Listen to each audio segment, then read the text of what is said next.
வணக்கம். தமிழ் தேசிய பசுமை இயக்கம் நடாத்தும் மரநடுகை மாதம் தொடங்கியுள்ளது. இன்று நடந்த நிகழ்ச்சியில் தென்னிந்திய அரசியல்வாதி திருமாவளவன் வந்து சிறப்புரையாற்றினார். அதனுடன் பல அரசியல்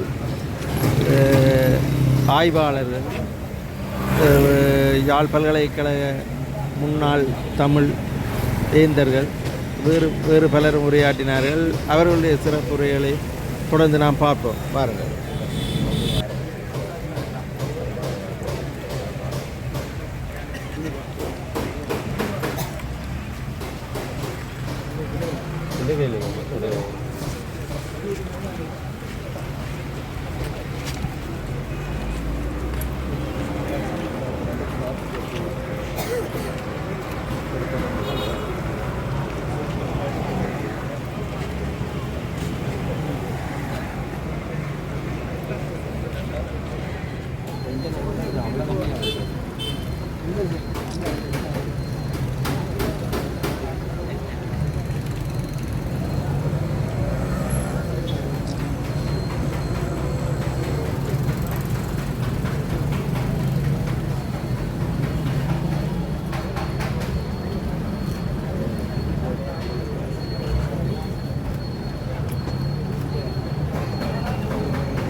தமிழ் தேசிய பசுமை இயக்கத்தினுடைய வடமாகாண மரநடுகை மாதம் 2025 நிகழ்வுகள் இப்பொழுது விருந்தினர்களை அழைத்து வருகின்ற நிகழ்வோடு ஆரம்பித்திருக்கின்றது. மரநடுகை மாதம் 2025 கார்த்திகை வாசம் மலர் கண்காட்சியும் தொடக்க விழாவும் இப்பொழுது ஆர்வமாக இருக்கின்றது. முதல் நிகழ்வாக விருந்தினர்கள் அழைத்து வரப்பட்டிருக்கிறார்கள். அடுத்து இன்றைய நிகழ்வினுடைய ஈகை சுடரினை ஏற்றுவதற்கு நாங்கள் தயாராக இருக்கின்றோம். அந்த வகையில் மாவீரன் இனியவன் அவர்களுடைய மகள் வேம்படி மகளிர் கல்லூரி உயர்தர பாடசாலையினுடைய மாணவி செல்வி பகீரதன் மோதலில் அவர்கள் இப்பொழுது ஈகை சுடரினை ஏற்றி வைத்து இந்த நிகழ்வை ஆரம்பிப்பார்.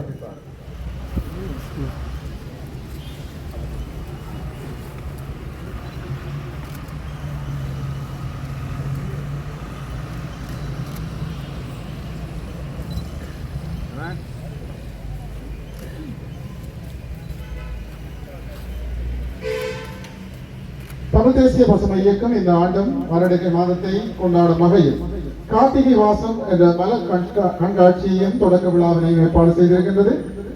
இந்நிகழ்வில் பிரதம விருந்தினராக யாழ்ப்பாண பல்கலைக்கழகத்தினுடைய தமிழ்துறை மேலாண் தலைவர் பேராசிரியர் சிவலிங்கராஜா அவர்களும், நிகழ்வினுடைய சிறப்பு அதிதியாக விடுதலை சிறுத்தைகள் கட்சியின் தலைவரும் இந்திய தேசத்தின் கௌரவ நாடாளுமன்ற உறுப்பினருமான முனைவர் திருமாவளவன் அவர்கள் கலந்து சிறப்பித்துக் கொண்டிருக்கிறார்கள். ஈகச்சுடனை ஏற்றி வைத்த மாவீரன் இனியவன் அவர்களுடைய மகளுக்கு எங்களுடைய தமிழ் தேசிய பசுமை இயக்கத்தினுடைய சார்பிலே மனப்பூர்வமான நன்றிகள். தொடர்ந்து தமிழ்தாய் வாழ்த்து இசைப்பதற்காக செல்வி இலக்ஷ்மி சோக்ரடிஸ் அவர்களை அன்போடு அழைக்கிறேன்.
வையகமே எங்கள் தமிழ் மொழி என்றென்றும்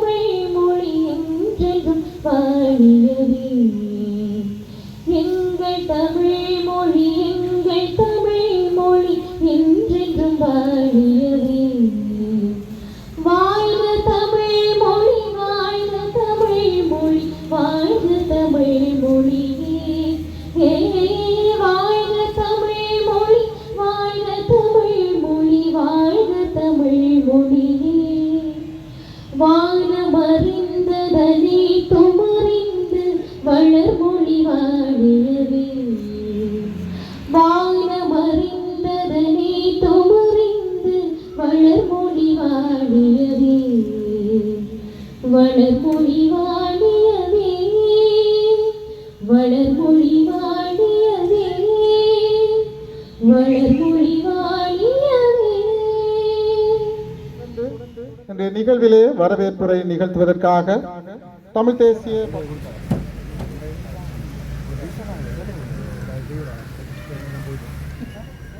சார்பாக எனது மாலை நேர வணக்கத்தை தெரிவித்துக் கொண்டு இந்த வடமாகாண மரநடுகை மாதம் மற்றும் கார்த்திகை வாசம் மலர் கண்காட்சி இந்த இரண்டும் இன்றைய தினம் தமிழ் தேசிய பசுமை இயக்கத்தின் ஒழுங்கமைப்பில் நடைபெற்றுக் கொண்டிருக்கின்றது. இந்த நிகழ்வானது வருடா வருடம் தமிழ் தேசிய பசுமை இயக்கத்தினால் மேற்கொள்ளப்பட்டு வருகிறது. அந்த அடிப்படையில் முன்னாள் தலைவர் விடுதலை சிறுத்தைகள் கட்சியின் தலைவரும் இந்திய தேசத்தின் கௌரவ நாடாளுமன்ற உறுப்பினருமான தொல் திருமாவளவன் அவர்களையும் கௌரவ விருந்தினராக வரவேற்பதில் நாம் பெருமாள் அடைகின்றோம். அதன் சிறப்புரையாற்ற உள்ள அரசியல் ஆய்வாளர் நிராந்தன் அவர்களையும் வரவேற்பதில் பெருமாள் அடைகின்றோம். இதற்கு மேலாக முன்னாள் பாராளுமன்ற உறுப்பினர்கள் வரவேற்பதில் தமிழ் தேசிய பசுமை இயக்கம் சார்பில் பெருமாள் அடைகின்றோம்.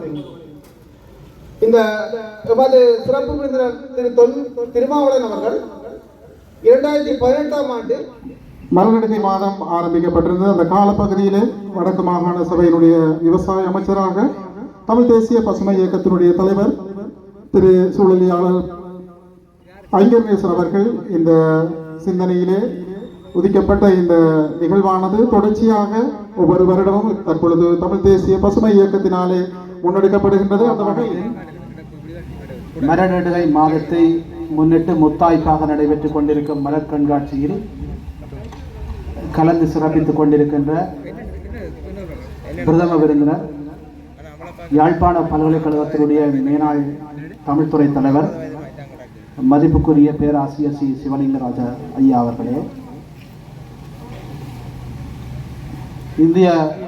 இந்தியாவிலிருந்து வருகை தந்து கொண்டிருக்கின்ற தமிழகத்தின் விடுதலை சிறுத்தைகள் கட்சியினுடைய தலைவரும் கௌரவ இந்திய நாடாளுமன்ற உறுப்பினருமான முனைவர் தொல் திருமாவளவன் ஐயா அவர்களே, தமிழ் தேசிய பசுமை இயக்கத்தினுடைய தலைவர் பொன்னுத்துறை ஐங்கர்நேசன் ஐயா அவர்களே, இன்னும் இங்கே கலந்து சிறப்பித்துக் கொண்டிருக்கின்ற அரசியல் ஆய்வாளர் திரு நிலாந்தன் ஆசிரியர் அவர்களே, முன்னாள் நாடாளுமன்ற உறுப்பினர்களே, மாகாண சபை உறுப்பினர்களே, தமிழ் தேசிய பசுமை இயக்கத்தினுடைய ஆர்வலர்களே, மாணவர்களே, அன்பர்களே, உங்கள் அனைவருக்கும் இந்த நேர வணக்கம். சிறிதுமாக கொண்டாடப்பட்டு வந்தாலும் கூட வடக்கு மாகாண சபையால் இந்த மாதம் பிரகடனப்படுத்தப்பட்ட பிற்பாடு அது பேரழிச்சியுடன் தமிழ் தேசிய பசுமை இயக்கம் மட்டுமல்லாமல் அதை சார்ந்தும் வேறு நிறுவனங்கள் ஊடாகவும் பேரழிச்சியுடன் கொண்டாடப்பட்டு வருகிறது. நாம் அனைவரும் அறிந்தது. இந்த மரங்களை கொண்டாடுவதென்பதும் மரங்களை நாட்டுவதென்பதும் தமிழகம் பாரம்பரியத்திலும் மரபிலும் பெரிய விலைகளை செலுத்தி இருக்கிறோம். ஆனால் எந்த அறுவடையும் பெறாமலேயே இத்தனை ஆண்டுகளை எங்கள் மக்கள் கழித்து வருகிறார்கள். இன்றும் காணாமல் போனவர்களை தேடியும் தடுத்து வைக்கப்பட்டவர்களை தேடியும் எங்கள் மக்கள் வீதியெங்கும் அலைந்து திரிகிறார்கள். வெறுமனே அபிவிருத்தி உரிமைகளை மட்டுமல்லாது நமது இனம் சார்ந்த உலகத்தில் ஒவ்வொரு இனமும் தேசிய இனமும் அனுஷ்டிக்க வேண்டிய உரிமை சார்ந்த பெரும் ஆவலுடன் நாங்கள் பயணித்து வருகிறோம். இந்த எமது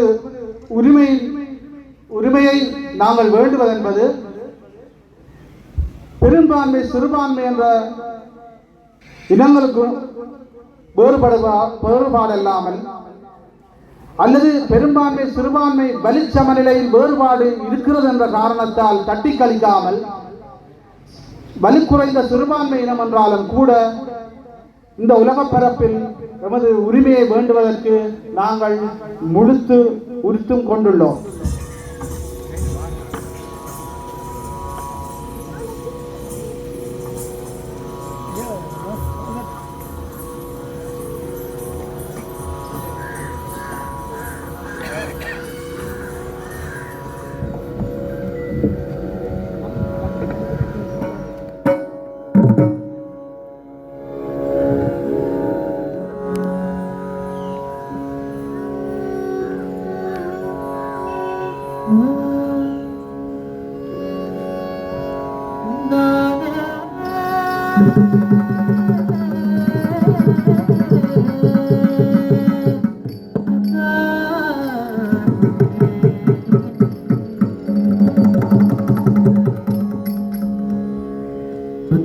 மலையடிக்க உறக்கத்தை சுழன்றடிக்க அட்டு நம்ம வைக்க பறக்கல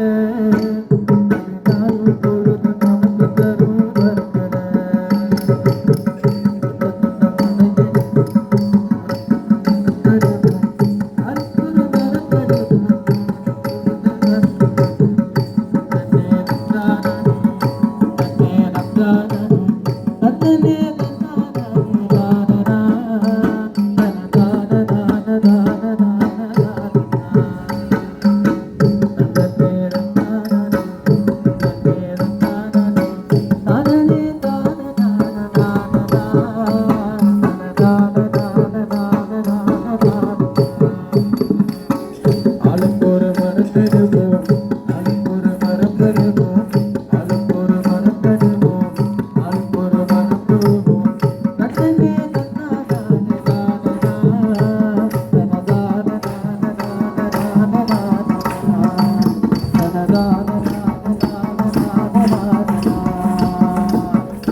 Thank you.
மரம் இருந்தா சூடு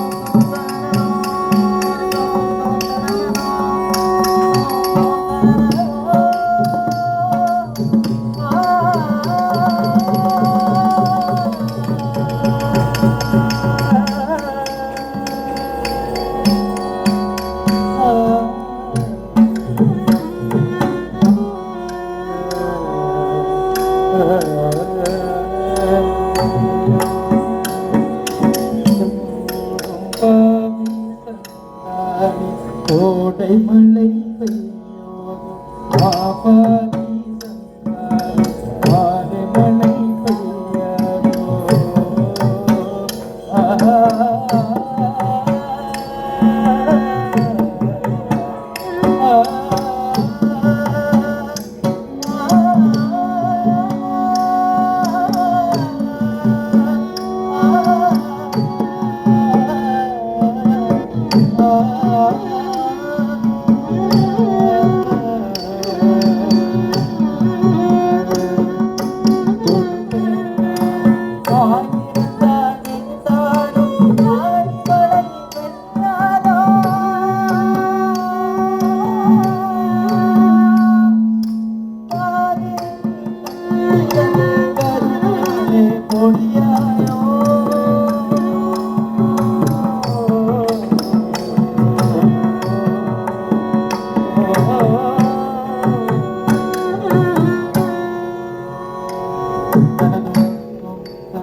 ஆளுக்கொரு மரம் நடுவோம், ஆளுக்கொரு மரம் நடுவோம், ஆளுக்கொரு மரம் நடுவோம், ஆளுக்கொரு மரம் நடுவோம். காலமதி மாறனதே கவலை வேண்டாமே, இந்த பொழுது நாமும் மறுத்ததே சுணங்க வேண்டாமே, சோகம் தீரமில்லை என்று உணங்க வேண்டாமே, சொந்த உறவு போல மரம் இருக்க கலங்க வேண்டாமே, ஆசையோட மரத்தை கட்டா வாழ்ந்து மாறுவே, நம்ம அன்பு வச்சு அதவளத்த பூமி வாடுவே, பேசிடாத மரங்கள் நம்மை பேசி போடுவே, நம்ம தேசத்தோட கதையை மாற்றும் வீரனாகுவே.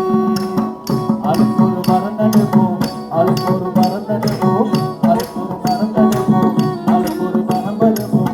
சொட்ட சொட்ட மழை அடிக்க சூரன் காத்து விளக்கடிக்க, சொட்ட சொட்ட மழை அடிக்க சூரன் காத்து விளக்கடிக்க, நம்ம வைக்க வேண்டும் மரங்களே, அதனாலும் பொழுது நமக்கு தரும் மரங்களே, நம்ம வைக்க வேண்டும் மரங்களே, அதனாலும் பொழுது நமக்கு தரும் மரங்களே, அழுதல் நமக்கு தரும் மரங்களே. ஆளுக்கொரு மரம் நடுவோம், ஆளுக்கொரு மரம் நடுவோம், ஆளுக்கொரு மரம் நடுவோம், ஆளுக்கொரு மரம் நடுவோம். நந்தனே நந்தானா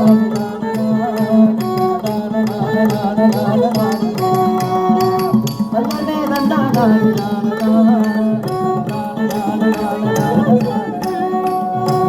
ஆளுக்கொரு மரம் நடுவோம், ஆளுக்கொரு மரம் நடுவோம், ஆளுக்கொரு மரம் நடுவோம், ஆளுக்கொரு மரம் நடுவோம். நந்தனே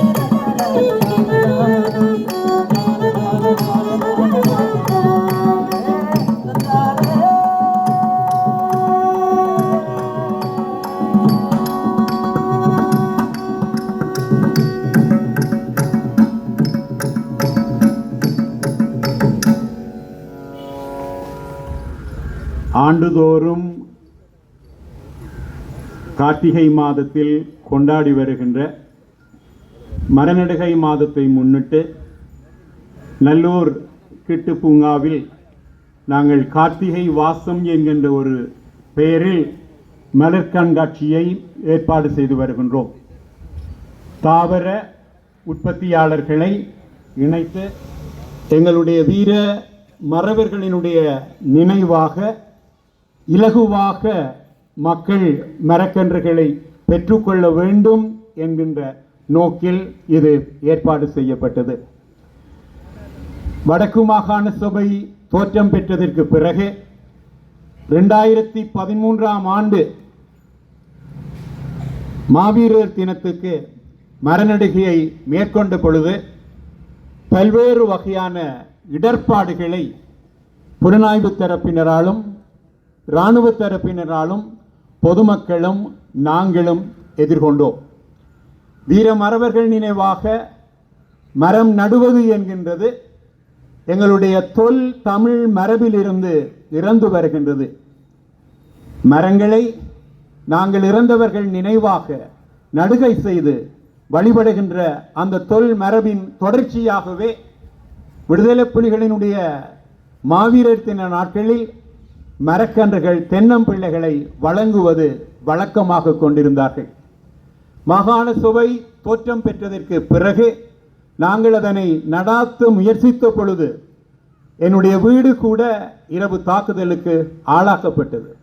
அதன் அடிப்படையிலேயே வடக்கு மாகாண சபையில் 2014ஆம் ஆண்டு கார்த்திகை மாதத்தை நாங்கள் மரநடுகை மாதமாக பிரகடனம் செய்திருந்தோம்.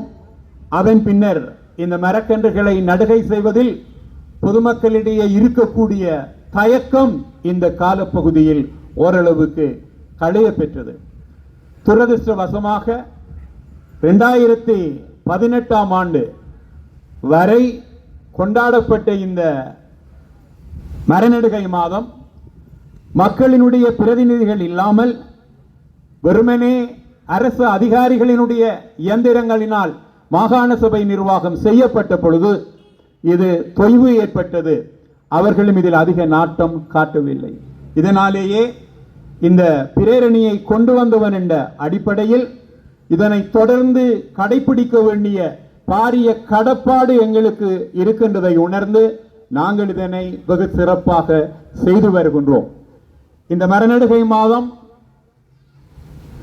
வெறுமனே நாங்கள் மரக்கன்றுகளை நடுவது அல்ல, உணர்வு ரீதியாக மக்களை மரநடுகையில் ஈடுபட வைக்க வேண்டும் என்கின்றதையும் ஒரு நோக்கமாக கொண்டது என்பதன் அடிப்படையில் அது வெற்றியிட்டு இருப்பதாகவே நாங்கள் கருதுகின்றோம். இன்று பல்வேறு சுற்றாடல் அமைப்புகள் உருவாகி இருக்கின்றன. பிறந்த நாள் நினைவாக, கல்யாண திருமணச் சடங்குகள் நினைவாக, இறந்தவர்களின் நினைவாக எல்லாமே மரக்கன்றுகளை நடுகை செய்கின்ற பழக்கம் எங்களிடம் பரவி இருக்கின்றது. நட்டது அத்தனையும் முளைக்குமா என்று கேட்கின்ற விதண்டாவாத கேள்விகளுக்கும் அப்பால் மரநடுகை என்கின்றது ஒரு பண்பாடு. வெறுமனே அறிவியல் ரீதியாக அது சுவாசிப்பதற்கு ஆக்சிஜன் தரும், எங்களுடைய கரிக்காற்றை உள்ளுறிஞ்சும் அல்லது நிற்க நிழல் தரும், வெட்டினா வெட்டிமரமாக காசு தரும் என்கின்றதற்கும் அப்பால் மரங்களோடு நாங்கள் பேசுகின்ற பண்பாட்டை கூட கொண்டிருந்திருக்கின்றோம். மரங்கள் பேசும், தங்களுக்கிடையில் உறவாடுவதாக தொடர்பாடுவதாக கூட கண்டறிந்திருக்கின்றார்கள்.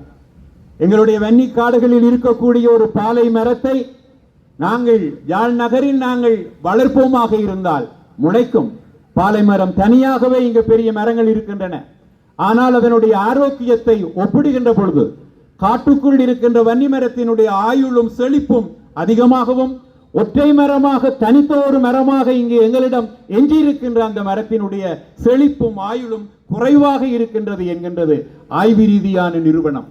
காடுகளில் மரங்கள் சமூக வாழ்க்கை வாழுகின்றன. ஒன்றுக்கு ஏதாவது நோய் ஏற்படுமாக இருந்தால் அதற்கான ஊட்டச்சத்தை மற்ற மரங்கள் தங்களுடைய வேர்களினூடாக வழங்குவதாக கூட கண்டறியப்பட்டிருக்கின்றது. எங்களைப் போல் அதற்கு பேசுகின்ற ஆற்றல் இல்லையே தவிர, அதாவது மொழி என்கின்ற அமைப்பு இல்லையே தவிர, அருகாமையில் இருக்கக்கூடிய மரங்களுக்கு செடிகளுக்கு தன்னுடைய தகவலை உணர்வை ஆபத்து வருகின்றது என்கின்ற எச்சரிக்கையை பரிமாற்றக்கூடிய வல்லமை அதற்கு உண்டு என்கின்றது ஆய்வு ரீதியான நிறுவன வழிபாடு தொடங்கியதன் பின்னர் மரங்களுக்கு நிழலாக நாங்கள் இறைவனுக்கு நிழலாக நாங்கள் மரங்களை வளர்த்தோம். அதுதான் இப்பொழுதும் ஆலயங்கள் தோறும் வந்து தலவிருட்சங்களாக இருக்கின்றன. ஆனால் நாங்கள் கண்மூடித்தனமாக அபிவிருத்தி என்கின்ற பெயரால் மரங்களை அளவுக்கு அதிகமாக வெட்டி தள்ளி கரிக்காற்றை உறிஞ்சுகின்ற அந்த இயந்திரங்களை இல்லாது ஒழித்ததன் விளைவாகவே இன்று காலநிலை மாற்றம் கடுமையான பாதிப்புகளை எங்களிடம் ஏற்படுத்தி இருக்கின்றது. இது எங்கோ வெகு தொலைவில் அல்ல, அண்டார்டிகாவில் இருக்கின்ற பனி மலைகள் உருகி கடல் மட்டம் உயருகின்ற பிரச்சனை எங்களுடைய யாழ்ப்பாண குடாநாட்டின் ஆனையிறவு கடல் நேரியில் இருக்கக்கூடிய கழுத்து பகுதியையும் அவர்கள் துண்டாடும் என்று சொல்லி எங்களுடைய தென்னிலங்கை ஆய்வாளர்கள் எச்சரிக்கின்றார்கள். ஆகவே எங்களுடைய வீட்டு கதவுகளை தட்டுகின்ற இந்த ஆபத்துக்களில் இருந்து மீட்பதற்கும் நாங்கள் இந்த மரநடுகையை பண்பாடு என்பதற்கும் அப்பால் தாண்டி ஒரு பேரியக்கமாக முன்னெடுக்க வேண்டி இருக்கின்றது. இதற்கு முன்னரும் பல தடவைகள் யாழ்ப்பாணம் வந்திருக்கின்றார். தலைவர் பிரபாகரன் அவர்களை வந்து சந்தித்திருக்கின்றார். அந்த சந்திப்பில் அருகாக நான் கூட அவருடன் அமர்ந்திருக்கின்றேன் சாட்சியாக. வரலாற்றினுடைய பக்கங்கள் கிழித்து விடப்படக்கூடாது. அது சரியோ தவறோ என்கின்றதை, வரலாற்றுக்கு சரியும் இல்லை பிளவியும் இல்லை, சம்பவங்களை பதிவு செய்வதுதான் வரலாறு என்கின்றது. எங்களுடைய விருப்பத்திற்கு ஏற்ப அதனை திரிப்பதோ அல்லது அதனை கடந்து செல்வதோ என்கின்றது வந்து எந்த வகையிலும் வந்து அறமாகாது தப்பித்து போகின்ற ஒரு நிகழ்வு. அவர் இங்கே வந்தது என்கின்றது ஒரு தமிழ் தேசிய நிலைப்பாட்டில் எங்களுக்கு அவர் தமிழகத்தில் உதவியாக இருப்பார் என்கின்ற அடிப்படையில் தான் தலைவர் பிரபாகரன் அவர்களினால் பல தடவைகள் வந்து அவர் இங்கே வரவழைக்கப்பட்டிருக்கின்றார். இவர்களுடைய அந்த இயக்கம் சார்ந்த உறவுகளுக்கும் அப்பால் தமிழ்நாட்டில் இங்கிருந்து வந்து சிகிச்சை பெறுவதற்காக தத்தளித்த எங்களுடைய போராளிகள் பலருக்கு அவர் அங்கே சிகிச்சைக்கு ஏற்பாடு செய்திருக்கின்றார். எங்களுக்கு உதவினார்கள் என்கின்றதின் பெயரில் இன்றும் பலருடைய கடவுச்சீட்டுகள், அவருடைய உறுப்பினர்களுடைய கடவுச்சீட்டுகள் முடக்கப்பட்டிருக்கின்றன. எத்தனையோ பேர் வந்த சிறைகளில் பன்னெடுங்காலம் வாடி இருந்திருக்கின்றார்கள். எங்களை பொறுத்தவரையில், என்னை பொறுத்தவரையில் தமிழக உள்நாட்டு அரசியலுக்கும் எங்களுக்கும் எந்த சம்பந்தமும் வேண்டாம். தங்களுடைய தலைவர் யார் வேண்டும் என்கின்றதை அவர்கள் தீர்மானிக்கட்டும். திருமாவளவன் அவர்கள் கலைஞருடன் கூட்டா அல்லது ஜெயலலிதாவுடன் கூட்டா என்கின்றதை அவர்தான் தீர்மானிக்கலாம். நாங்கள் இங்கிருந்து கொண்டு தமிழகத்தில் யாரை முதலமைச்சராக்க வேண்டும் என்கின்றதற்கு எந்த அருகதையும் எங்களுக்கு கிடையாது.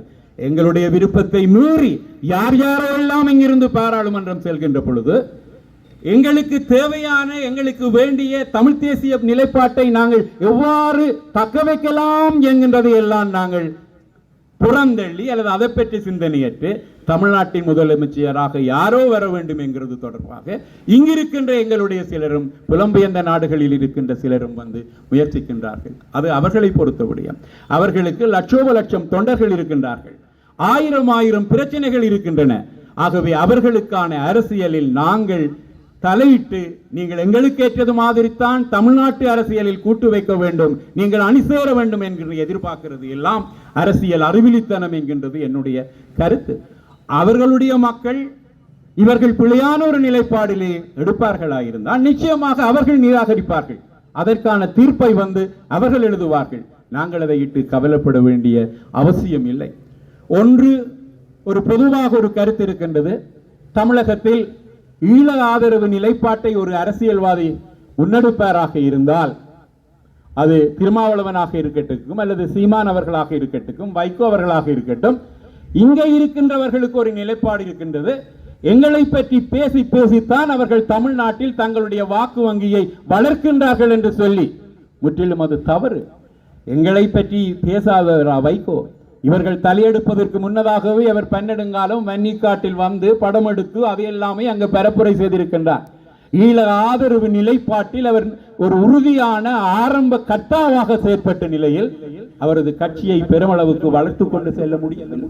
ஆகவே ஈழ ஆதரவு நிலைப்பாடு இருந்தால் அவர்கள் தங்களை வளர்த்துக் கொள்வார்கள்,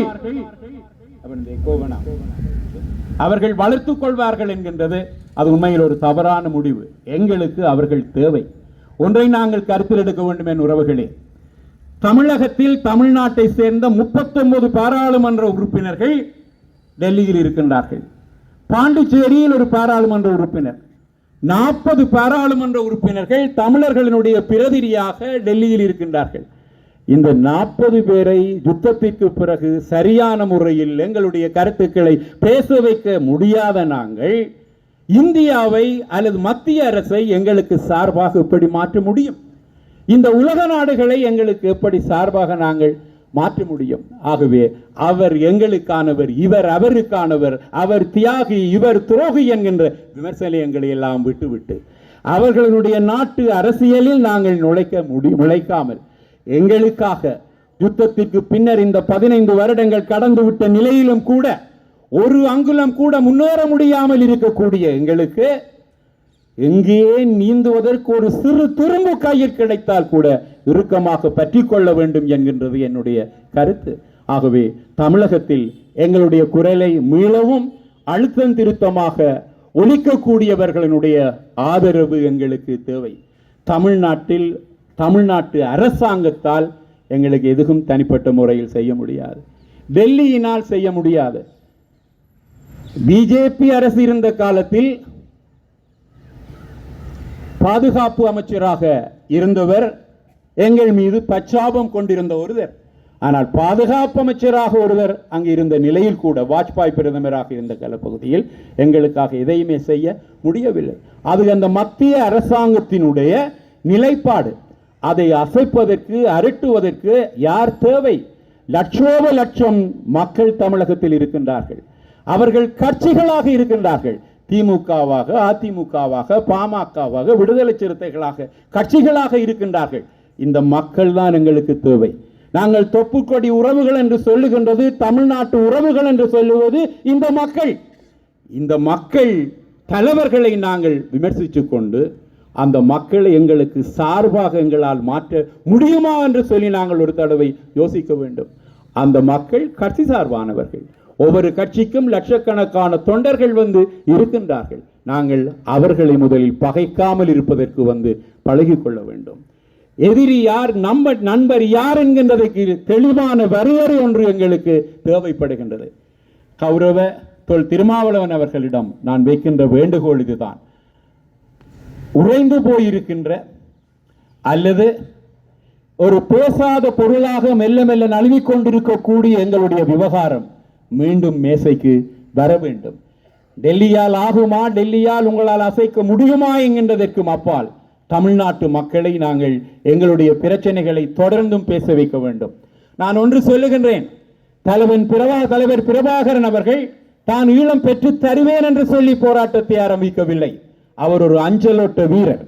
யாரோ ஏந்தி வந்த அந்த தீப்பத்தத்தை அவர் வாங்கி இன்றைக்கு எங்களிடம் கையில் தந்துவிட்டு போயிருக்கின்றார். அந்த தீபத்தை கொண்டு ஓட வேண்டியவர்கள் யார்? நாங்கள். ஆனால் நாங்கள் அதனை மணலில் போட்டு அழுத்தியும் தண்ணீர் விட்டு நசுக்கியும் அதனை அணைத்தோமே தவிர அங்கால் நாங்கள் கொண்டு செல்வதற்கு நாங்கள் சித்தமாக இருக்கவில்லை.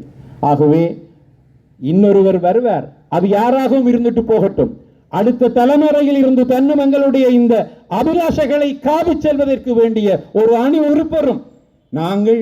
கதிரைகளுக்கு பழக்கப்பட்ட அரசியல்வாதிகள், பாராளுமன்றத்தில் சுவை கண்ட அரசியல்வாதிகள் எங்களினால் ஒரு எல்லைக்கு மேல் பாராளுமன்றத்தில் பேசி நாங்களே அதனை படம் எடுத்து அதனை யூடியூப்பில் போடுவதை தவிர எங்களுடைய தலைவர்களினால் அதற்கப்பால் ஒரு ஜனநாயக ரீதியான விடுதலை போராட்டத்தை ஆக்ரோஷத்துடன் முன்னெடுத்து செல்ல முடியாது. அதற்காக போராட்டம் இல்லையா? போராட்டம் தோத்து போய்விட்டதா? இல்லை. நாங்கள் இன்றும் உளவியல் ரீதியாக தோற்று போனவர்கள் என்கின்ற ஒரு மனோநிலையில் எங்களை வைத்திருப்பதற்கு எல்லோரும் முயற்சிக்கின்றார்கள். எதிரியும் முயற்சிக்கின்றான், நம்மவர்களும் முயற்சித்துக் கொண்டிருக்கிறார்கள். 13வது திருத்தத்தை விட்டால் எங்களுக்கு வேறு எதுவுமே இல்லை. நாங்கள் அந்த நேரம் அதை எடுத்திருந்தால் இன்றைக்கு சொர்க்கத்தை கண்டிருப்போம். மீண்டும் உயிர் பெறுவதற்கு இந்திய ராணுவம் நிலை கொண்டிருந்த கால பகுதியில் இங்க அதிகார மகதமையில் திரிந்தவர்கள் மீண்டும் இந்த மண்ணில் கோலோச்சுவதற்கு அந்த காலம், பொன்னான காலம் வருகின்றது என்று சொல்லி பேச தலைப்பட்டிருக்கின்றார்கள். யாரும் 13வது திருத்தச் சட்டத்தில் இருக்கின்றதை நடைமுறைப்படுத்துகின்ற பொழுது நாங்கள் யாரும் எதிர்ப்பு தெரிவிக்கவில்லை. ஆனால் அதனை நடைமுறைப்படுத்துங்கள் என்று சொல்லி எங்களுடைய மக்களை போராட தூண்டுமாறு ஊரூராக கிராமமாக போவதை நாங்கள் அடியோடு நிராகரிக்கின்றோம். அரசாங்கம் புதிய அரசியலமைப்பு ஒன்றை தோற்றுவிப்பதற்கு முயற்சித்துக் கொண்டிருக்கின்ற நிலையில் நாங்கள் எங்களுக்கு 13வது திருத்தச் சட்டம் காணும், நாங்கள் பிறகு பேசுவோம் என்று இருப்போமாக இருந்தால் கடைசி வரைக்கும் எங்களுக்கு எதுவுமே இல்லாமல் போகும். இங்க நாங்கள் தோற்றவர்கள் என்கின்ற மனோநிலை, நாங்கள் கையாலாகாதவர்கள் என்கின்ற மனோநிலையை கட்டுவிப்பதற்கு எல்லோருமே தொழிற்பட்டு கொண்டிருப்பார்கள். நாங்கள் எங்களுடைய நெருப்பை அது நீர் பூத்த நெருப்பாக இருந்தாலும் அடுத்த சந்ததிக்கு சரியாக கடத்துவோம். எங்களுக்குத்தான் முதுகெலும்பில் கூடல் என்று சொல்லி சொன்னால், நிமிர்ந்து ஆணித்தரமாக உழைக்க முடியாது என்று சொல்லி சொன்னால் அடுத்த சந்ததி வீறுடன் உருப்பெறும். அதற்கு இந்த வரலாறை சொல்லுவோம். ஏன் மரநடுகை மாதம் நடந்தது, ஏன் கார்த்திகை பூவை குத்துகின்றோம், யார் இந்த கார்த்திகை பூவை தெரிவு செய்தது என்கின்றது எல்லாம் எங்களுடைய பெற்றோர்கள் தங்களுடைய பிள்ளைகளுக்கு சொல்லிக் கொடுப்பார்கள். அந்த பிள்ளைகள் நிச்சயமாக எங்களுக்கு ஒரு நல்ல தலைமுறையாக எங்களுடைய விடுதலையை நோக்கிய பாதையில் நடைபயில்வர்களாக அவர்கள் மாநில உறுப்பினராக இருந்தாரோ இல்லையோ, நான் இதற்கு முன்னரும் கூட 200க்கும் அதிகமான துவிச்சக்கர வண்டிகளை வாங்கி நான் மாணவர்களுக்கு கொடுத்திருக்கின்றேன். கொரோனா பேரிடர் காலத்தில் உலருணவு பொதிகளை யாருக்குமே தெரியாது, அவர்தான் கொடுத்தார் என்று சொல்லி பத்திரிகைகளில் கூட அது செத்தியாக வராது, அதற்கும் அவர் ஆசைப்பட்டதில்லை. ஆயிரக்கணக்கானவர்களுக்கு கொடுத்திருக்கின்றோம். இந்த முறை கூட நீங்கள் வருகின்ற பொழுது வெறுங்கையுடன் வரக்கூடாது என்கின்ற அடிப்படையில் அவர் 100 சைக்கிள்களை ஏற்பாடு செய்துவிட்டு தான் வந்தார். ஆனால் கொழும்பிலிருந்து எங்களால் கொண்டு வருவதற்கு 60 சைக்கிளுக்கான வாகனத்திலே ஏற்றக்கூடிய வசதி இருந்தபடியால் இன்று 60 மாணவர்களுக்கு அந்த துவிச்சக்கர வண்டிகளை நாங்கள் கையொழிப்போம். ஏனையவற்றையும் நாங்கள் அவர்களுக்கு கையொழிப்போம். நிலாந்தன் அவர்களை அன்போடு மேடை கலைக்கின்றோம். நிகழ்வின் தலைவருக்கும் தமிழ் தேசிய பசுமை இயக்கத்தின் தலைவருக்கும் திரு திருமாவளவன் அவர்களுக்கும் இங்கு வீற்றிருக்கும் ஏனைய அரசியல் ஆர்வலர்கள் மற்றும் பொதுமக்கள் அனைவருக்கும் என்னுடைய மாலை வணக்கங்கள். இந்த மரங்களின் கீழ் நாங்கள் உட்கார்ந்திருக்கிறோம். இந்த மரங்களை நட்டவர்கள் யாரும் அநேகமாக இப்பொழுது உயிருடன் இல்லை. அவர்கள் தங்களுக்காக மரங்களை நடவில்லை, பின்வரப்போகும் ஒரு தலைமுறைக்காகத்தான் மரங்களை நட்டார்கள். தியாகிகளும் அப்படித்தான். அவர்கள் தங்களுக்காக உயிரை கொடுக்கவில்லை, பின்வரும் தலைமுறைகளுக்காகத்தான் உயிரை கொடுக்கிறார்கள். நாங்கள் எங்களுக்கு நிழல் வேண்டும் இப்பொழுது என்று யோசித்தால் ஒரு குடையை நடலாம், அல்லது ஒரு கொட்டிலை போடலாம், அல்லது ஒரு தற்காலிக ஏற்பாட்டை செய்யலாம். ஆனால் மரத்தை நடுகிறோம் என்று சொன்னால் நாங்கள் எங்களுக்கு பின்வரப்போகும் ஒரு தலைமுறைக்காகத்தான் அதை செய்கிறோம். பின்வரப்போகும் ஒரு தலைமுறைக்காக தியாகம் செய்வது என்பது உன்னதமானது. ஏனென்றால் அந்த தியாகத்தின் விளைவை நாங்கள் அனுபவிக்க மாட்டோம். தியாகிகள் அதன் விளைவை அனுபவிக்கப் போவதில்லை, பின்வருகின்ற தலைமுறைதான் அதை அனுபவிக்கும். தமிழ் மக்களுடைய அரசியல் ஒரு காலம் அப்படித்தான் இருந்தது. ஆனால் இன்றைக்கு அந்த பண்பு குறைந்து கொண்டு வருகிறது. திருமாவளவன் இங்கே வந்த பொழுது 2018ஆம் ஆண்டு அவர் இந்த மேடையில் பங்கு பெற்றினார். நான் நினைக்கிறேன் தமிழ் தேசிய பசுமை இயக்கத்தின் இந்த நிகழ்வில் அதிக தரம் கதைத்த ஆள் நான் தான். அவர் கடைசியாக வந்த பொழுது அந்த நிகழ்வில் நானும் பேசினேன், அதுக்கு முன்னும் பின்னும் பேசினேன், இப்பொழுது பேசுகிறேன். வழமையாக நான் சூழலியல் தேசியவாதம் தான் கதைப்பேன். ஆனால் இன்றைக்கு நான் சூழலியல் கதைக்க போகிறது கிடையாது. நான் நேரடியாகவே அரசியலுக்கு வரப்போகிறேன். மரங்களில் இருந்து தொடங்கலாம். தியாகிகள் தங்களுடைய தலைமுறைகளுக்காக இறக்கிறார்கள், தங்களுக்காக இறப்பதில்லை என்றால் அவர்கள் பின்வரப்போவதை அனுபவிக்கப் போவதில்லை. அதே போல இந்த மரங்களை நட்டவர்களும் அடுத்த தலைமுறைக்காகத்தான் நடுகிறார்கள். இப்படி பிறகொரு தலைமுறைக்காக தியாகம் செய்வது என்ற ஒரு பண்பு மரபு எங்களுடைய அரசியலில் இருந்தது.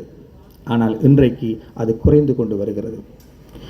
தோல் திருமாவளவன் கடைசியாக வந்த பொழுது 2018, இன்றைக்கு 2025, 7 ஆண்டுகள் ஆயிற்று. இந்த 7 ஆண்டுகளுக்குள் தமிழ் மக்களுடைய அரசியல் எங்கே நிற்குது? நாங்கள் தூர்ந்து கொண்டு போகிறோம். உள்ளதில் பெரிய கட்சி நீதிமன்றத்தில் நிற்குது. அதுக்கு எவ்வளவு ஆசனங்கள் கிடைச்சதோ அதே அளவு ஆசனங்கள் அரசாங்கத்துக்கும் கிடைச்சிருக்கு போன நாடாளுமன்ற தேர்தலில். நீங்கள் ஒரு பட்டதாரி 2வது பட்டத்துக்கு படிக்கிறார் என்று சொன்னால், செகண்ட் டிகிரிக்கு ஏன் படிக்கிறீங்க என்று கேட்டால், அப்படி படிக்கிறது என்று சொல்லிக்கொண்டு வெளியில் போனால் அங்கே செட்டில் ஆகலாம் என்று சொல்வார். ஒரு வம்சவிருத்தி செய்ய வேண்டிய தலைமுறை நாட்டை விட்டு வெளியேறி கொண்டிருக்கு. பொருளாதார நெருக்கடியின் பின் புலப்பெயர்ச்சி தொடர்ந்து நடந்து கொண்டிருக்கு. 3வது புலப்பெயர்ச்சி அலை ஒன்று நிகழ்ந்து கொண்டிருக்கு. நான் இருக்கும் கிராமத்தில் கிட்டத்தட்ட 1 கிலோமீட்டர் தூரத்துக்குள் ஆளில்லாத வீடுகள் 4க்கும் அதிகமானவை உண்டு. தமிழ் மக்கள் மத்தியில் ஆளில்லாத வீடுகள் 2 வகை. ஒன்று, எங்கே போனார்கள் என்று தெரியாமலே போனவர்களுடைய வீடுகள், அநேகமாக பாயடைந்த வீடுகள்.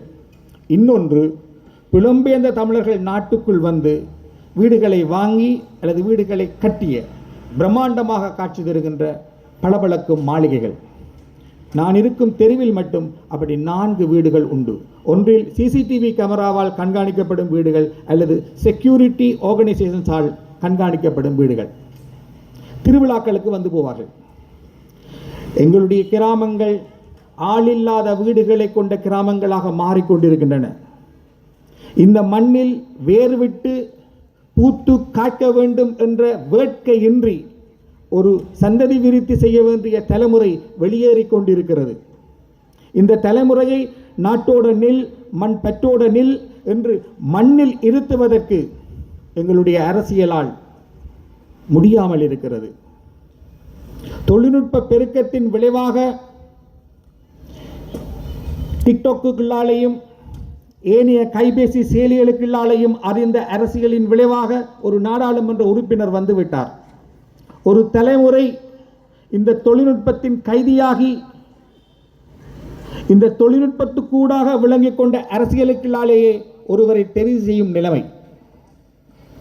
கட்சிகளுக்கு வெளியிலிருந்து மீட்பர்களை தேடுகிறோம் என்றால் கட்சிகளுக்குள் தகுதியானவர்கள் இல்லை என்று கருதுகின்றோமா? இந்த கடந்த தொல் திருமாவளவன் வந்து போன இந்த 7 ஆண்டுகளுக்குள் நாங்கள் எங்கே வந்து நிற்கிறோம் என்று பார்த்தால், ஒரு புறம் புலப்பெயர்ச்சி, இன்னொரு புறம் பெரிய கட்சி நீதிமன்றத்தில் நிற்குது, இன்னொரு புறம் அரசாங்கத்துக்கும் அந்த கட்சிக்கும் ஒரே அளவு ஆசனங்கள்.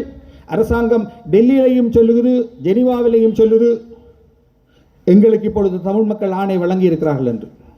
தமிழ் தரப்பு என்றது தமிழ் தேசிய கட்சிகள் மட்டுமல்ல, நாங்களும் தான் என்று அரசாங்கம் சொல்ற ஒரு கட்டத்தில் வந்து நிற்கிறோம். அப்படி பார்த்தால் எங்கே நிற்கிறோம்? நாங்கள் தூர்ந்து போய்கொண்டிருக்கிறோம்.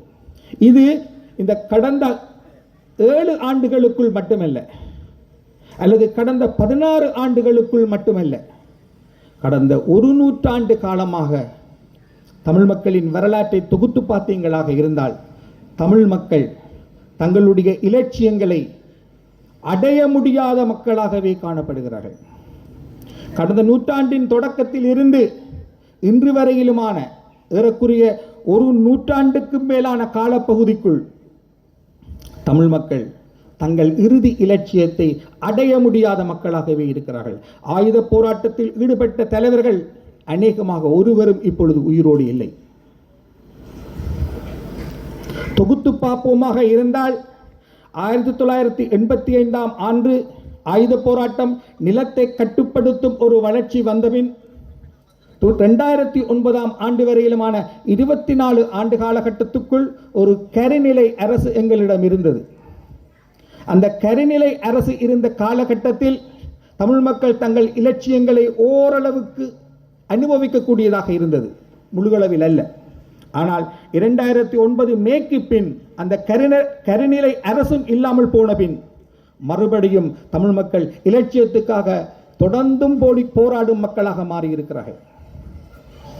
இந்த ஒரு நூற்றாண்டு காலத்துக்கு மேலாக நாங்கள் எங்கள் அபிலாஷைகளை பெற முடியாமல் இருக்கிறோம். தொகுத்து பார்க்க வேண்டும்.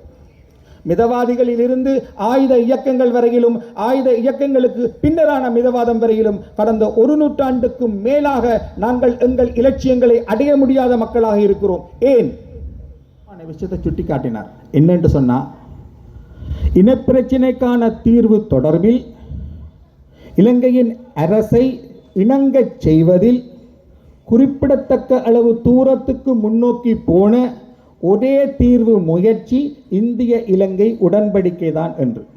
உண்மை, கடந்த நூறாண்டுக்கு மேலான தொகுக்கப்பட்ட வரலாறில் இனப்பிரச்சினைக்கான தீர்வில் நீடித்திருந்த தீர்வு முயற்சிகள் 3.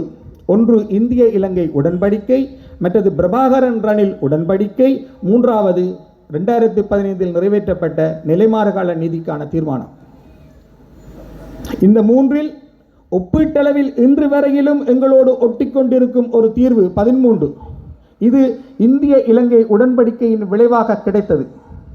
இந்திய இலங்கை உடன்படிக்கை தான் இலங்கை சிங்கள பௌத்த அரசு கட்டமைப்பை தமிழ் மக்களுக்கு ஒரு தீர்வை கொடுக்க வைப்பதில் குறிப்பிடத்தக்க தூரம் இணங்கச் செய்தது என்று கஜேந்திரகுமார் கூறுகிறார். அது உண்மை.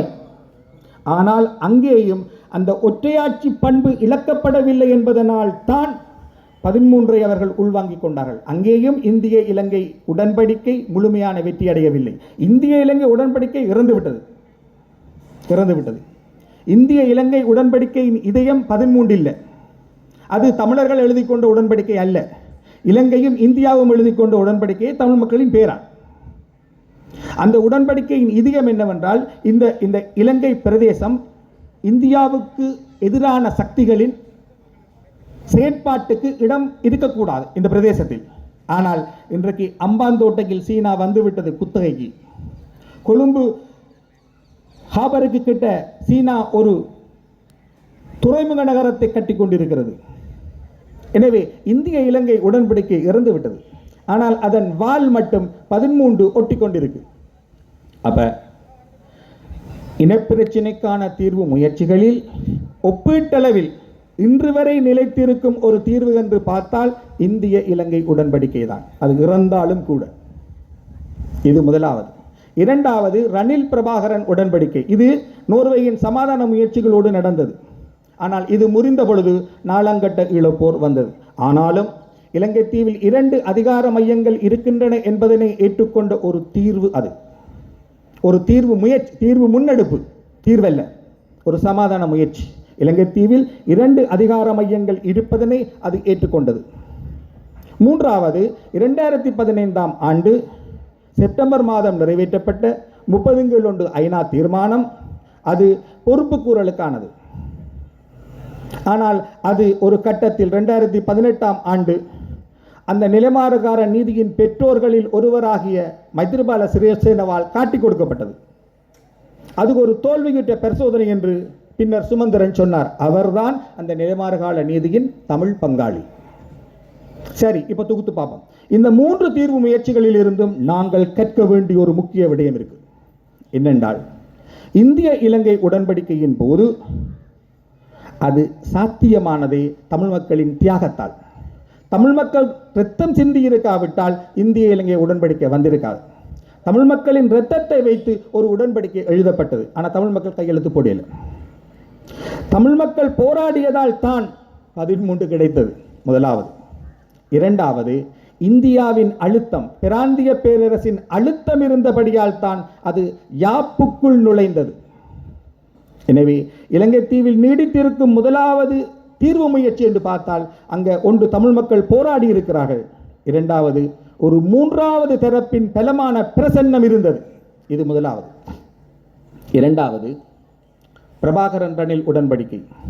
இந்த உடன்படிக்கைக்கு பின் அமெரிக்க பேரரசு இருந்தது. அதன் கருவியாக நோர்வே நாட்டுக்குள் இறங்கியது. இணை அனுசரணை நாடுகள் என்று சொல்லி மேற்கத்திய நாடுகள் மற்றும் ஜப்பான் என்பவை இணைந்து என்ன நடக்குது என்பதை அடிக்கடி இந்தியாவுக்கு ரிப்போர்ட் பண்ணிக்கொண்டு ஒரு சமாதான முன்னெடுப்பு நிகழ்ந்தது. இங்கேயும் ஒப்பீட்டளவில் நீண்ட காலம் பேச்சுவார்த்தைகள் நடந்தன. இந்த சமாதான முயற்சிகளின் போதும் ஒரு மூன்றாவது தரப்பின் பலமான பிரசன்னம் இருந்தது. ஸ்கண்டினேவிய போர் நிறுத்த கண்காணிப்பு குழு நின்றது. இரண்டாவது, தமிழ் மக்களுடைய போராட்டம் தொடர்ந்தும் இருந்தது. ஒரு கரிநிலை அரசு இருந்தது. இந்த ரெண்டு பலங்களும் இருந்தபடியால் தான் அந்த உடன்படிக்கையும் ஒரு குறிப்பிட்ட காலம் சீவித்தது. மூன்றாவது, நிலைமாறு கால நீதி. இங்கே ஐநா ஒரு மூன்றாவது தரப்பாக பலமான பிரசன்னத்தை கொண்டிருக்கவில்லை. இதுவே அதன் தோல்விக்கு ஒரு காரணம். நிலை மாற்றம் நடக்காத ஒரு நாட்டில் நிலைமாறு கால நீதியை அமுல்படுத்த முயற்சித்தார்கள். அது அடுத்த காரணம். தமிழ் மக்கள் போராடவில்லை. மைத்திரி கவிழ்த்தார். நிலைமாறு கால நீதி தோல்வியுற்ற பரிசோதனையாக மாறியது. எனவே தொகுத்து பார்க்க என்ன தெரியுது? தமிழ் மக்களின் இனப்பிரச்சினைக்கு தீர்வு காண வேண்டுமாக இருந்தால் கடந்த ஒரு நூற்றாண்டுக்கு மேலான அனுபவம் என்னவென்றால் ஒரு மூன்றாவது தரப்பின் பிரசன்னம் வேண்டும். இல்லை என்றால் சிங்கள பௌத்த அரசு அசையாது. இரண்டாவது, தமிழ் மக்கள் போராட வேண்டும். இதைத்தான் முதல் சொல்லணும். தமிழ் மக்கள் போராட வேண்டும். ஒரு மூன்றாவது தரப்பின் பிரசன்னம் வேண்டும். இல்லை என்றால் தீர்வு இல்லை என்பதுதான் கடந்த ஒரு நூற்றாண்டுக்கு மேலான அனுபவம். சரி, இப்போ இப்படியதுக்கு வரும். அப்படி என்றால் தமிழ் மக்கள் தீர்வுக்கு என்ன செய்யணும்? மிக எளிமையான தர்க்கம். தமிழ் மக்கள் போராட வேண்டும். தமிழ் மக்கள் தங்களை ஒரு தேசமாக திரட்ட வேண்டும். தமிழ் மக்கள் தங்களை ஒரு தேசமாக திரட்டுவதன் மூலம்தான் தமிழ் மக்கள் ஒரு பவர் சோர்ஸாக வரலாம், ஒரு பல மையமாக வரலாம். இன்றைக்கு தமிழ் மக்கள் பல மையம் அல்ல, பல மையங்களாக உடைஞ்சு போயிருக்கிறார்கள். பல மையம் அல்ல, பல மையங்கள்.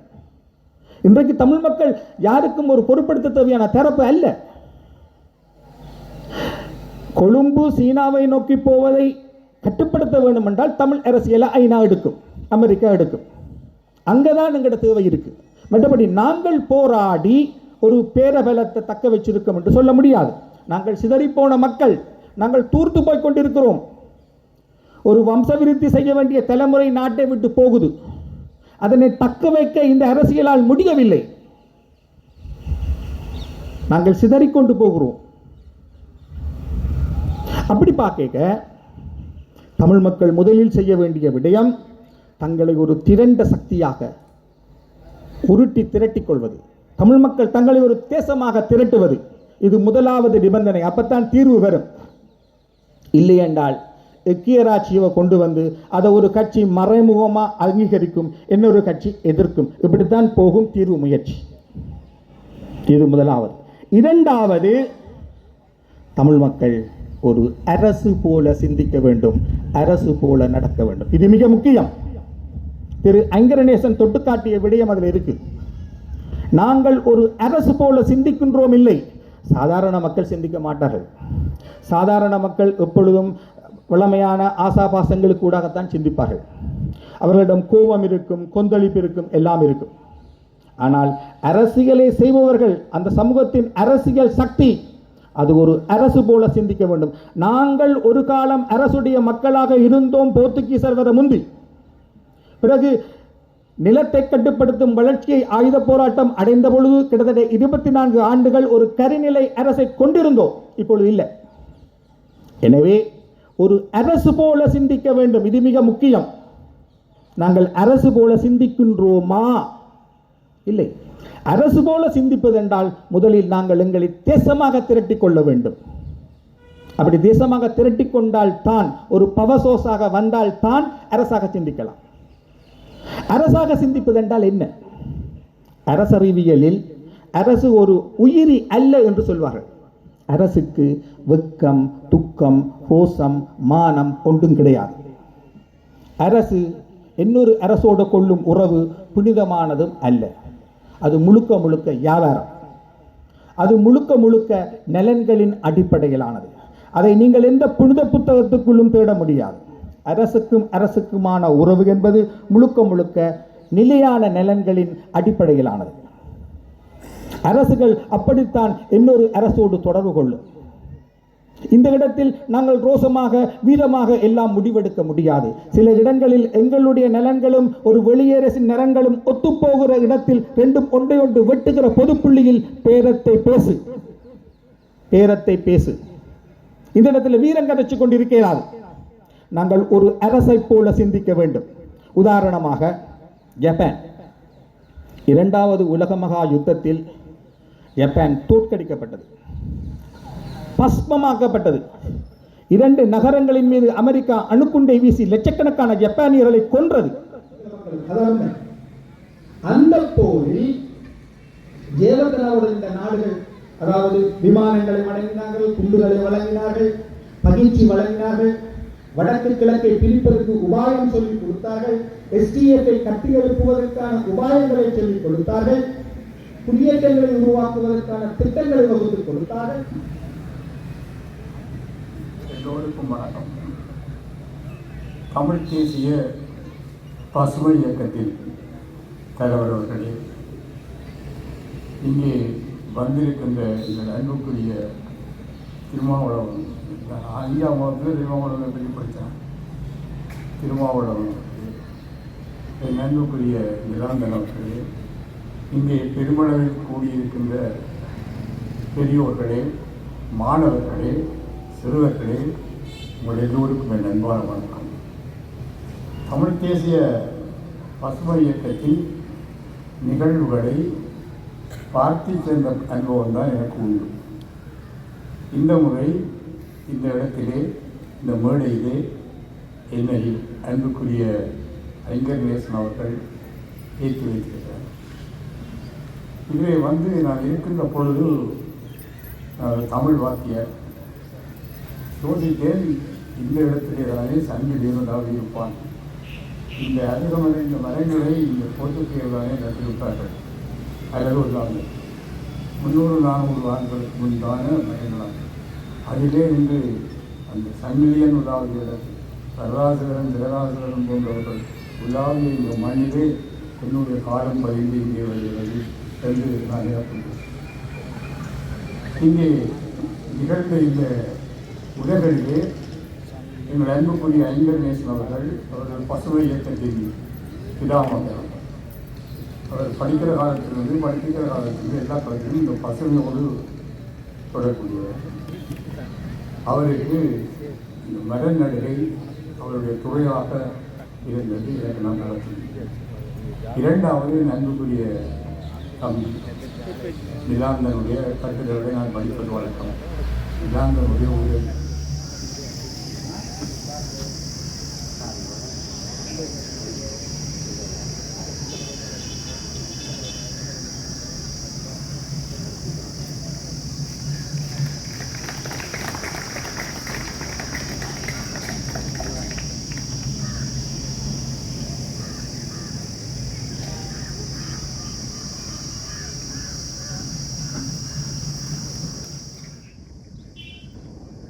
தமிழ் தேசிய பசுமை இயக்கத்தின் சார்பில்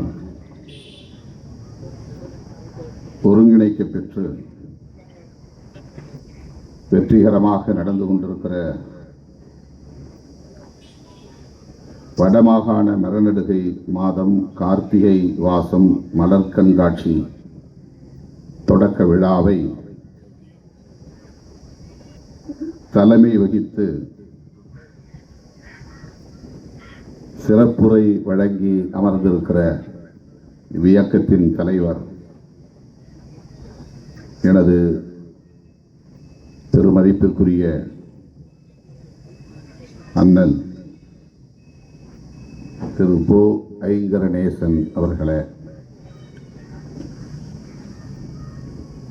வருகை தந்திருக்கிற நம் அனைவரையும் வரவேற்று உரையாற்றி சிறப்பித்திருக்கிற சுற்றுச்சூழல் பாதுகாப்பணியின் துணை செயலாளர் அன்பு இளவல் யுகேஷ் அவர்களே, இந்நிகழ்வில் பங்கேற்று ஒரு நீண்ட நெடிய ஆய்வுரையை வழங்கி நாம் ஆற்ற வேண்டிய கடமைகளை விளக்கி உரையாற்றி அமர்ந்திருக்கிற தோழர் நிலாந்தன் அவர்களே, எனக்கு முன்னர் நம்மிடையே நம்முடைய தமிழ் இலக்கிய தரவுகளை எல்லாம் எடுத்துரைத்து நமது இலக்கியம் எப்படி நம்முடைய வாழ்வியலோடு இணைந்ததாக பிணைந்ததாக இருக்கிறது, மரம் குறித்தும் இயற்கை குறித்தும் என்னவெல்லாம் பாடப்பெற்றிருக்கின்றன என்பதையெல்லாம் எடுத்துரைத்து மிகச் சிறப்பான உரையை வழங்கி அமர்ந்திருக்கிற யாழ்ப்பாண பல்கலைக்கழகத்தின் மேனாள் தமிழ்துறை தலைவர்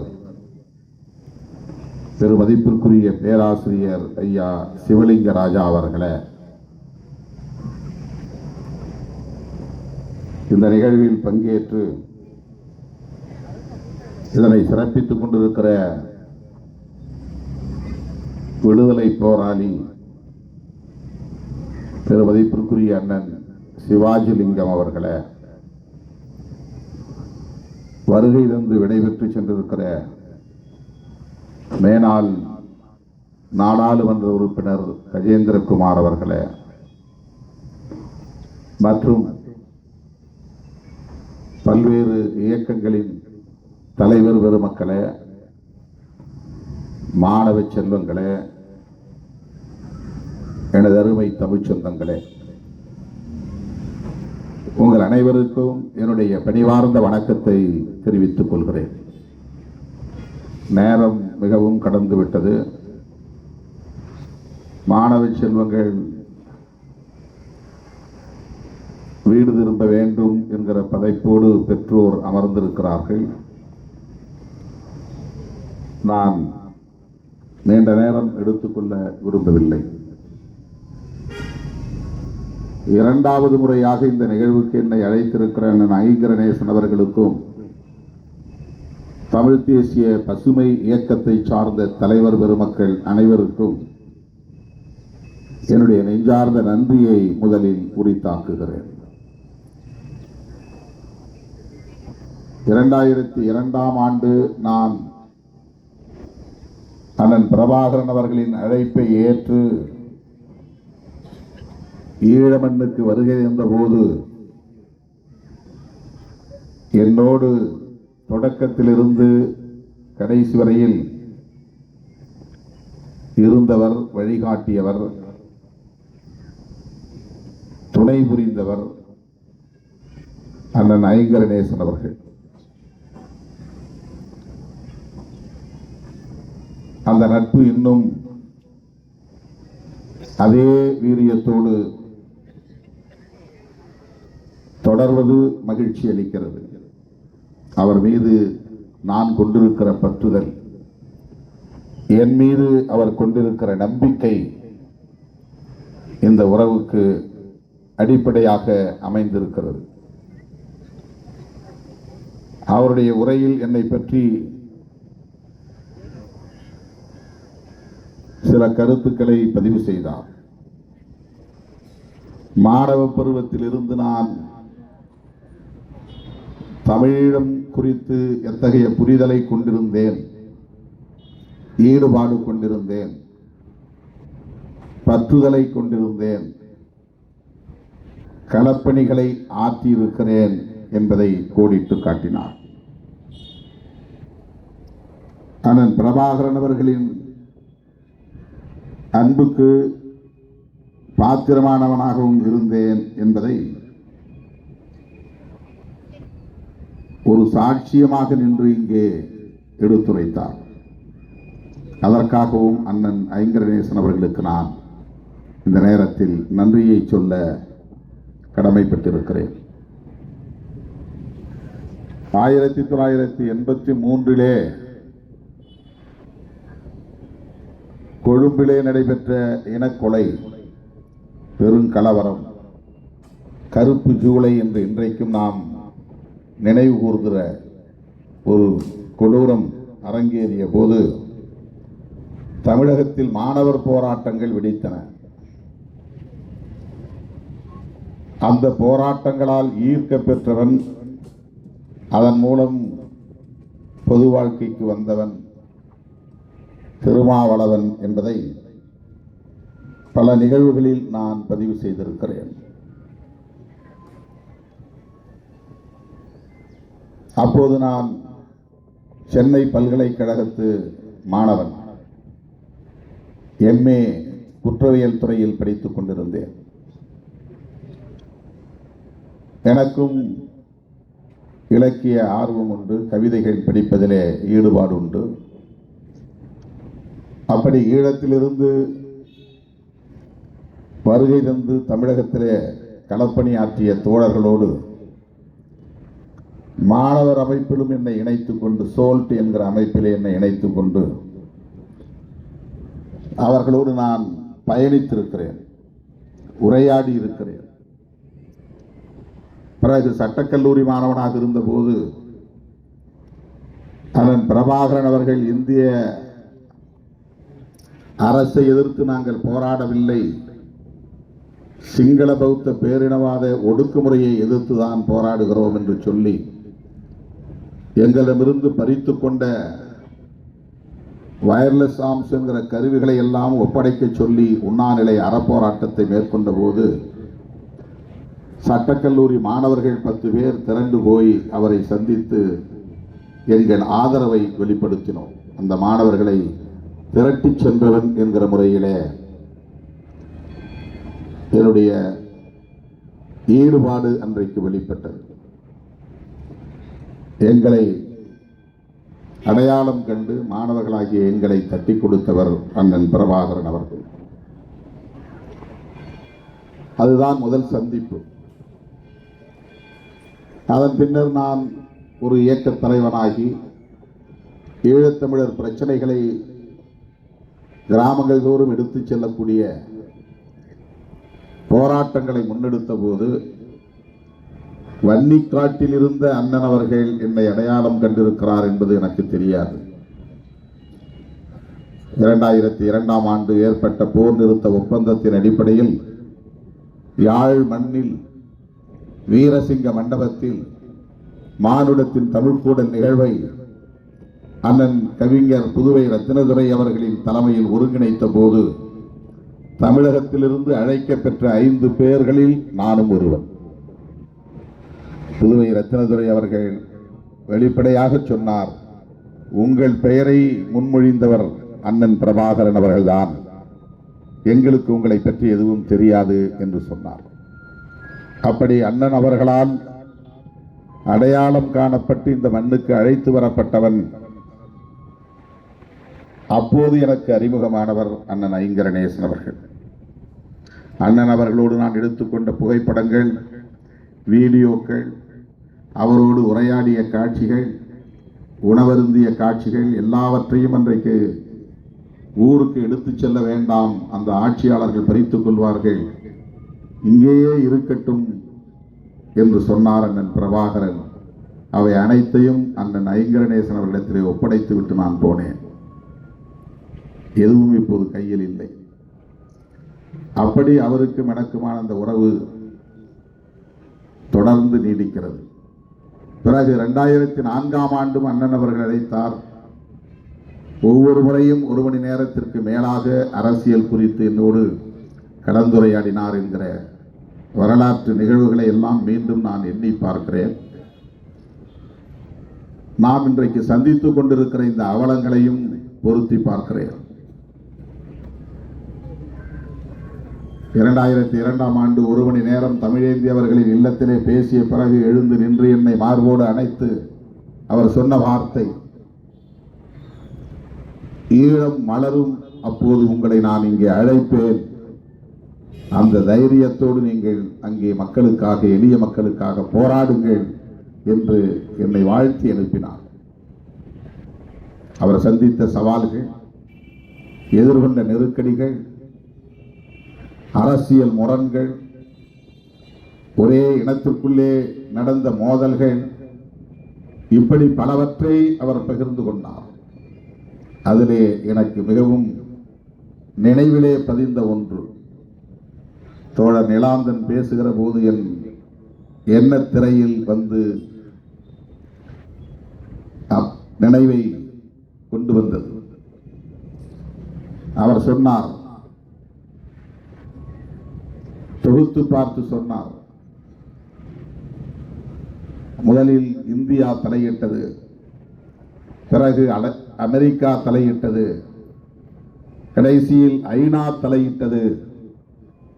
இந்த பிரச்சனையில், இனப்பிரச்சனையில் இதிலிருந்து நமக்கு ஒன்று தெரிகிறது.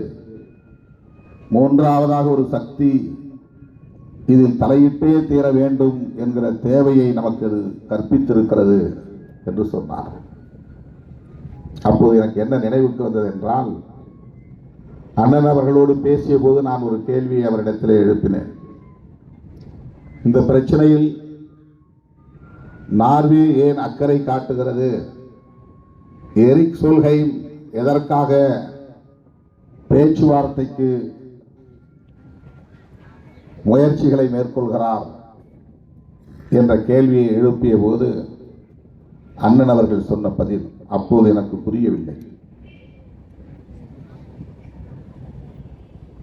எந்த அளவுக்கு அவர் சர்வதேச அரசியல் ஞானம் படைத்தவராக இருந்திருக்கிறார் என்பதை பின்னால் என்னால் உணர்ந்து கொள்ள முடிந்தது.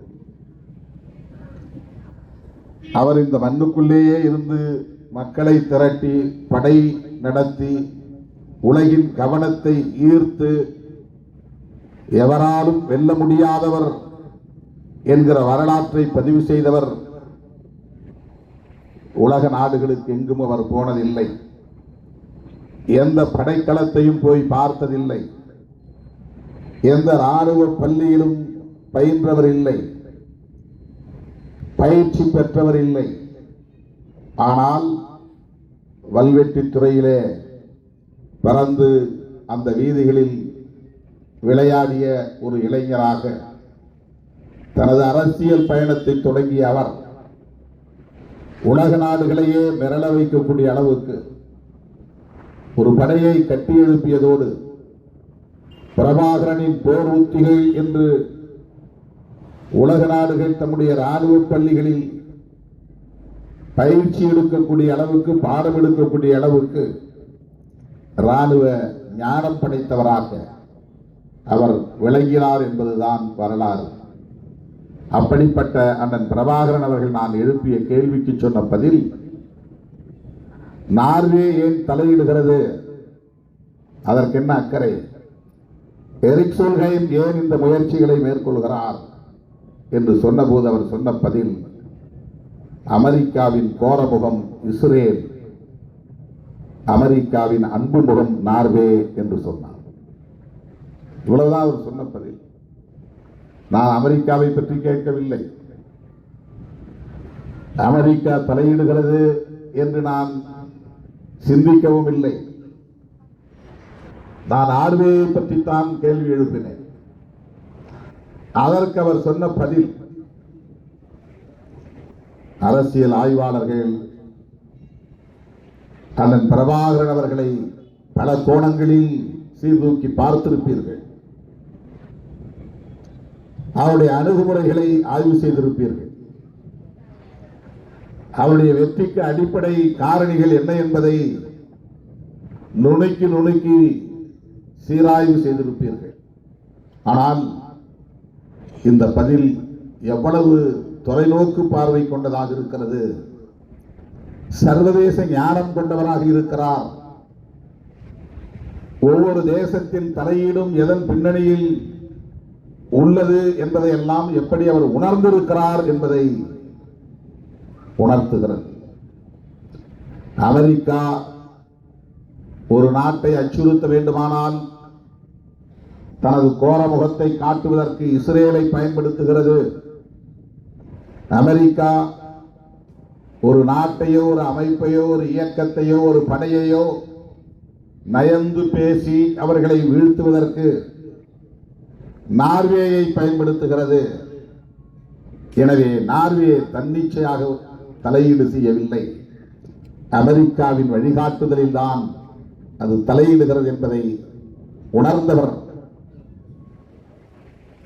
அறிந்தவர், அந்த அரசியல் நுணுக்கம் புரிந்தவர் அதன் பிரபாகரன் அவர்கள் என்பதை 2002 அவர் சொன்ன பதிலில் இருந்து நம்மால் அறிய முடிகிறது. இதுதான் அண்ணன் பிரபாகரன்.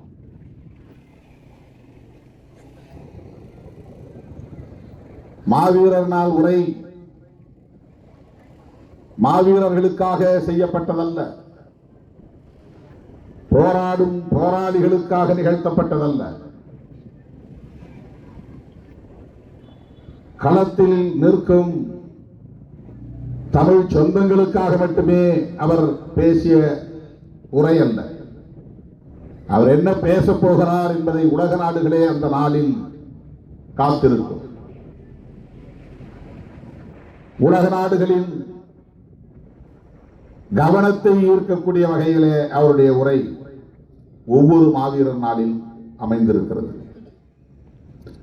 சிங்களவர்கள் மட்டுமல்ல, இந்திய ஆட்சியாளர்கள் மட்டுமல்ல, உலக நாடுகளின் தலைவர்கள் மாவீரர் நாளில் பிரபாகரன் என்ன பேசப் போகிறார் என்பதை ஆவலோடு காத்திருக்கும். ஆண்டில் ஒரே ஒரு முறைதான் பேசுவார். ஒரு ஆண்டில் ஒரே ஒரு முறைதான் பேசுவார். ஒரு நாளைக்கு 10 மேடைகளில் நாம் பேசுகிறோம். ஒரு ஆண்டில் ஆயிரக்கணக்கான மேடைகளில் நாம் பேசுகிறோம். ஆனால் ஒரு தலைவர் ஒரு ஆண்டில் ஒரு முறைதான் பேசுவார்.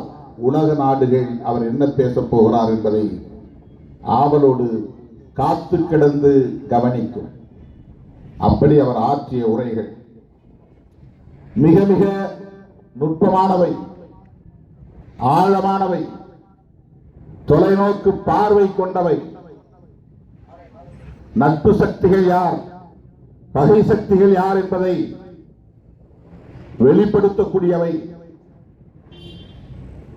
அவருடைய உரைகளை மீண்டும் ஒரு முறை நாம் எடுத்து படிக்க வேண்டும். அந்த உரைகளின் எந்த இடத்திலும் அவர் இந்திய அரசை பகை சக்தியாக முன்னிறுத்தவில்லை. பேச்சுவார்த்தைக்கு அழைத்த போதும் சரி, அதற்கு முன்பும் சரி, அதற்கு பின்பும் சரி, IPKF வந்த நிலையிலும் சரி, அதை எதிர்த்து யுத்தம் நடத்திய போதும் சரி, இந்திய அரசை ஈழத் தமிழர்களுக்கு எதிரான ஒரு சக்தி என்று எந்த இடத்திலும் அவர் பதிவு செய்யவில்லை. உணர்ச்சி வயப்பட்டு கூட அவர் அப்படி எந்த இடத்திலும் பேசவில்லை. ஆதங்கப்பட்டு இந்திய அரசு இப்படி எங்களுக்கு துரோகம் செய்யலாமா என்று கூட அவர் பதிவு செய்யவில்லை. அவருக்கு ஒரு புரிதல், உலகத்தில் எத்தனையோ பல நாடுகள் இருந்தாலும் ஏதேனும் ஒரு நாடு நமக்கு ஆதரவு தெரிவித்தால்தான், துணை நின்றால்தான், ஒத்துழைத்தால்தான் நம் நோக்கம் நிறைவேறும் என்கிற போது அப்படி ஒரு நாடு இந்த பூகோள வரைபடத்தில் உண்டு என்றால் அது இந்தியாவாக மட்டும்தான் இருக்க முடியும். இந்தியாவால் மட்டும்தான் முடியும். இந்தியா நம்முடைய நோக்கங்களை ஏற்றுக்கொண்டால்தான், நம்முடைய அரசியலை ஏற்றுக்கொண்டால்தான் அது வெற்றிகரமாக அடுத்த கட்டத்தை நோக்கி நகரும். இது எழுதப்படாத விதி, தவிர்க்க முடியாத விதி. இதை உணர்ந்தவர் அண்ணன் பிரபாகரன் அவர்கள். அவருடைய வயர்லெஸ் ஆர்ம்ஸ் எல்லாம் பிடிக்கிறாங்க. ஐஜி மோகன்தாஸ் சீஸ் பண்றார்.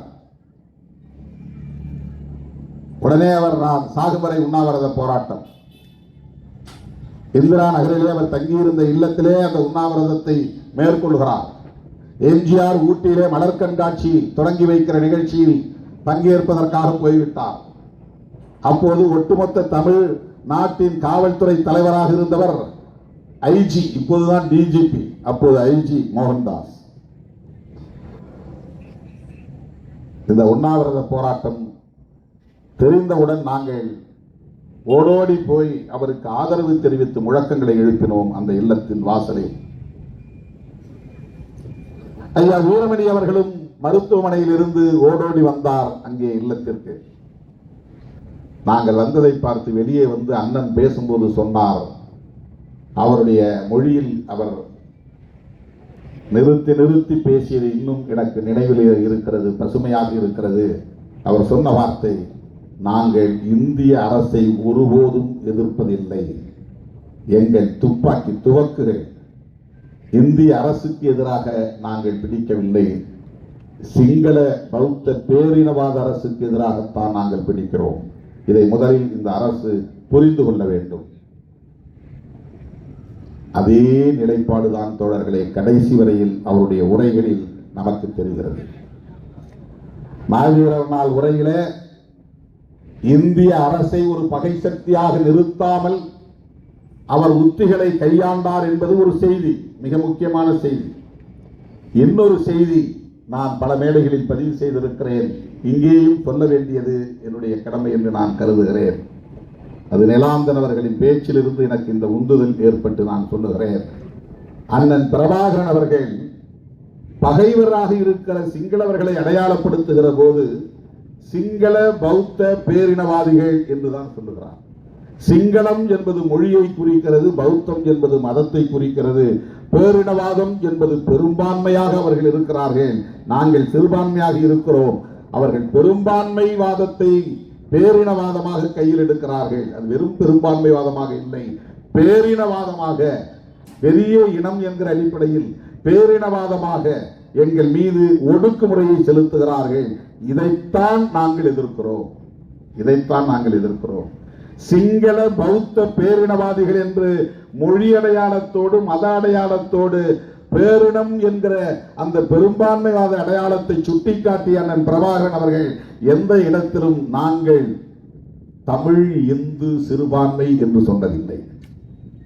மொழிக்கு தமிழ், பௌத்தத்திற்கு மாற்றாக இந்து, பேரினவாதத்திற்கு எதிராக சிறுபான்மை என்றவர் தமிழ் இந்து சிறுபான்மை சமூகத்தை சார்ந்தவர்கள் நாங்கள் என்று எந்த இடத்திலும் இந்த சொற்றொடரை அவர் கையாண்டதில்லை. மாவீரர் நாள் உரையை நீங்கள் எடுத்து பார்த்தால் தெரியும். தமிழ் தேசியவாதிகள், தமிழீழ தேசியவாதிகள், தமிழீழ தேசிய இன விடுதலை, இதுதான் அவருடைய அரசியல். இந்த அரசியலில் மதவாதம் கலக்கக்கூடாது என்பதில் தெளிவாக இருந்தார். இதை நாம் நுட்பமாக கவனிக்க வேண்டிய ஒரு காலத்தில் நாம் இருக்கிறோம். தமிழ் தேசியம் என்பது சாதி மதம் என்கிற அடையாளங்களை கடந்த ஒன்று என்பதில் அவருக்கு ஒரு தெளிவு இருந்தது. அவர் எந்த பெரியார் இயக்கத்திலும் பணியாற்றியவர் இல்லை, எந்த கம்யூனிஸ்ட் இயக்கத்திலும் சேர்ந்து களமாடியவர் இல்லை.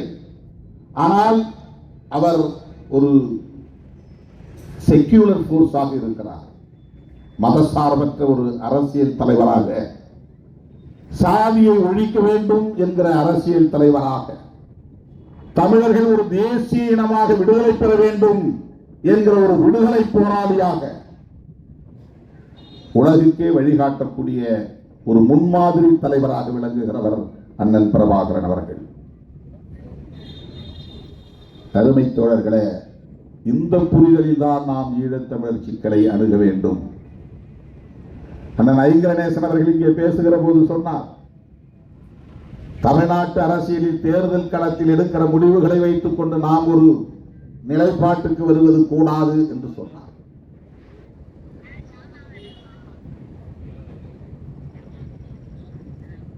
இது இளைய தலைமுறையினருக்கு அவர் சொல்லி இருக்கிற ஒரு செய்தி. ஈழத்திலும் கூட இலங்கையிலும் கூட தேர்தல் அடிப்படையில் எடுக்கப்படுகிற முடிவுகளை வைத்துக் கொண்டு ஒரு நிலைப்பாட்டுக்கு நாம் வரக்கூடாது. தேர்தல் அரசியல் என்பது அந்தந்த தேசத்தின் அரசியலமைப்பு சட்டத்தால் நிர்ணயிக்கப்பட்ட வரைமுறைகளோடு இயங்கக்கூடிய ஒன்று. இலங்கையிலே நான் தேர்தலில் இருக்கிறேன் என்று சொன்னால் இலங்கை அரசாங்கம் வடித்து வைத்திருக்கிற அரசமைப்பு சட்டத்தை மதிக்கிறேன் என்று பொருள். அரசமைப்பு சட்டம் சொல்லுகிற அனைத்தையும் ஏற்கிறேன் என்று பொருள். அந்த அரசமைப்பு சட்டம் முன்மொழியக்கூடிய நாடாளுமன்ற ஜனநாயகத்தை நான் ஏற்று அதன் அடிப்படையில் தேர்தலில் பங்கேற்கிறேன் என்று பொருள். இந்த அரசமைப்பு சட்டத்தை நான் ஏற்கவில்லை, அதனால் தேர்தலில் நிற்கவில்லை என்பதுதான் புலிகளின் நிலைப்பாடு. எங்களுக்கு ஒரு தேசம் வேண்டும் என்று சொல்லுகிற போதே நீ வைத்திருக்கிற அரசமைப்பு சட்டம் எங்களுக்குரியதல்ல என்று பொருள். உன்னுடைய அரசமைப்பு சட்டத்தை நாங்கள் ஏற்க மாட்டோம் என்று பொருள். ஒவ்வொரு அரசும் அரசமைப்பு சட்டத்தால் வழிநடத்தப்படுகின்றன. இந்தியா கட்சி மாறும், பாஜக வரலாம், காங்கிரஸ் வரலாம், யாரும் நாளைக்கு வரலாம், இன்னொரு மாநில கட்சி தேசிய கட்சியாக மாறி ஆட்சியை பிடிக்கலாம், அது வேறு. ஆனால் அந்த தேசம் அரசமைப்பு சட்டத்தால் வழிநடத்தப்படுகிறது. அரசமைப்பு சட்டத்தால் தேர்தல்கள் நடக்கின்றன. அரசமைப்பு சட்டத்தின் அடிப்படையில் வெளியுறவு கொள்கைகள் வரையறுக்கப்படுகின்றன. அரசமைப்பு சட்டத்தில் திருத்தம் செய்யாமல் எந்த அடிப்படையும் மாறாது. இலங்கையில் இன்னொரு தேசம் வேண்டும் என்று சொன்னால், ஒன்று அந்த அரசமைப்பு சட்டத்தை நாங்கள் ஏற்க மாட்டோம் என்பதிலிருந்துதான் அந்த கோரிக்கை எழ முடியும். அந்த அரசமைப்பு சட்டத்திற்குள்ளே திருத்தம் செய்து ஒரு தேசம் உருவாகாது. அமெண்ட்மெண்ட் மூலமாக ஒரு தேசம் உருவாக முடியாது.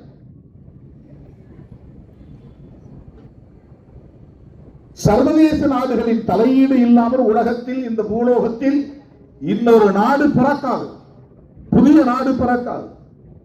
ஒரு புதிய நாடு உலகத்தில் எங்கேயாவது உருவாகிறது என்று சொன்னால் அதன் பின்னணியில் ஏகாதிபத்திய நாடுகள் இருக்கின்றன, சர்வதேச அரசியல் இருக்கிறது என்பதை நாம் புரிந்து கொள்ள வேண்டும். இலங்கைக்குள் ஈழம் உருவாக வேண்டுமானால், ஈழம் என்ற ஒரு புதிய நாடு பிறக்க வேண்டுமானால், உலக நாடுகளின் தலையீடு இல்லாமல், சர்வதேச அரசியல் பங்கேற்பு இல்லாமல் அது நிகழாது. ஏகாதிபத்திய நாடுகளின் ஒத்துழைப்பு இல்லாமல் அது நிகழாது. அரசமைப்பு சட்டத்திற்கு எதிரான ஒரு நிலைப்பாடு அது. இந்த அரசமைப்பு சட்டத்தின் அடிப்படையிலே தேர்தலில் இருக்கக்கூடிய தேர்தல் கட்சிகளை நீங்கள் அவர்களின் நிலைப்பாட்டை அடிப்படையாக கொண்டு ஒரு தீர்மானத்திற்கு வரக்கூடாது என்பதுதான் முக்கியமானது. பல கட்சிகளாக நாம் சிதறி கிடப்பதற்கும், மக்களுடைய எதிர்பார்ப்புக்கு ஏற்ப அவர்கள் செயல்படாமல் திசை மாறுவதற்கும் அரசமைப்பு சட்டம் தான் காரணம். அந்த சட்டத்தை ஏற்றுக்கொள்ளுகிற போது, அதன் அடிப்படையில் இயங்குகிற போது, அந்த காம்ப்ரமைஸ் என்கிற நிலைப்பாட்டை அரசியல் கட்சிகள் மேற்கொள்ள வேண்டிய நிலைக்கு தள்ளப்படும். அது தவிர்க்க முடியாது. ஆனால் எந்த அளவுக்கு ஜனநாயக அடிப்படையிலே நமக்கு அவர்கள் ஆதரவாக இருப்பார்கள் என்பதுதான் முக்கியமானது. அந்த ஆதரவு சக்திகளை ஜனநாயக சக்திகளாக நாம் பார்க்க வேண்டும். நமக்கான ஜனநாயக சக்தியை, அழுதாடும் பிள்ளை அவர்தான் பெற வேண்டும் என்பது பழமொழி. ஈழம் வெல்லும், அதனை காலம் சொல்லும் என்று நாம் சொல்லுகிறோம்.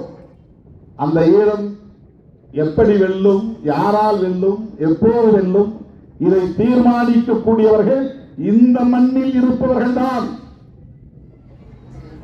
தமிழ்நாட்டில் என்ன கொந்தளிப்பு ஏற்பட்டாலும் அது ஈழத்தை விடுவிக்காது.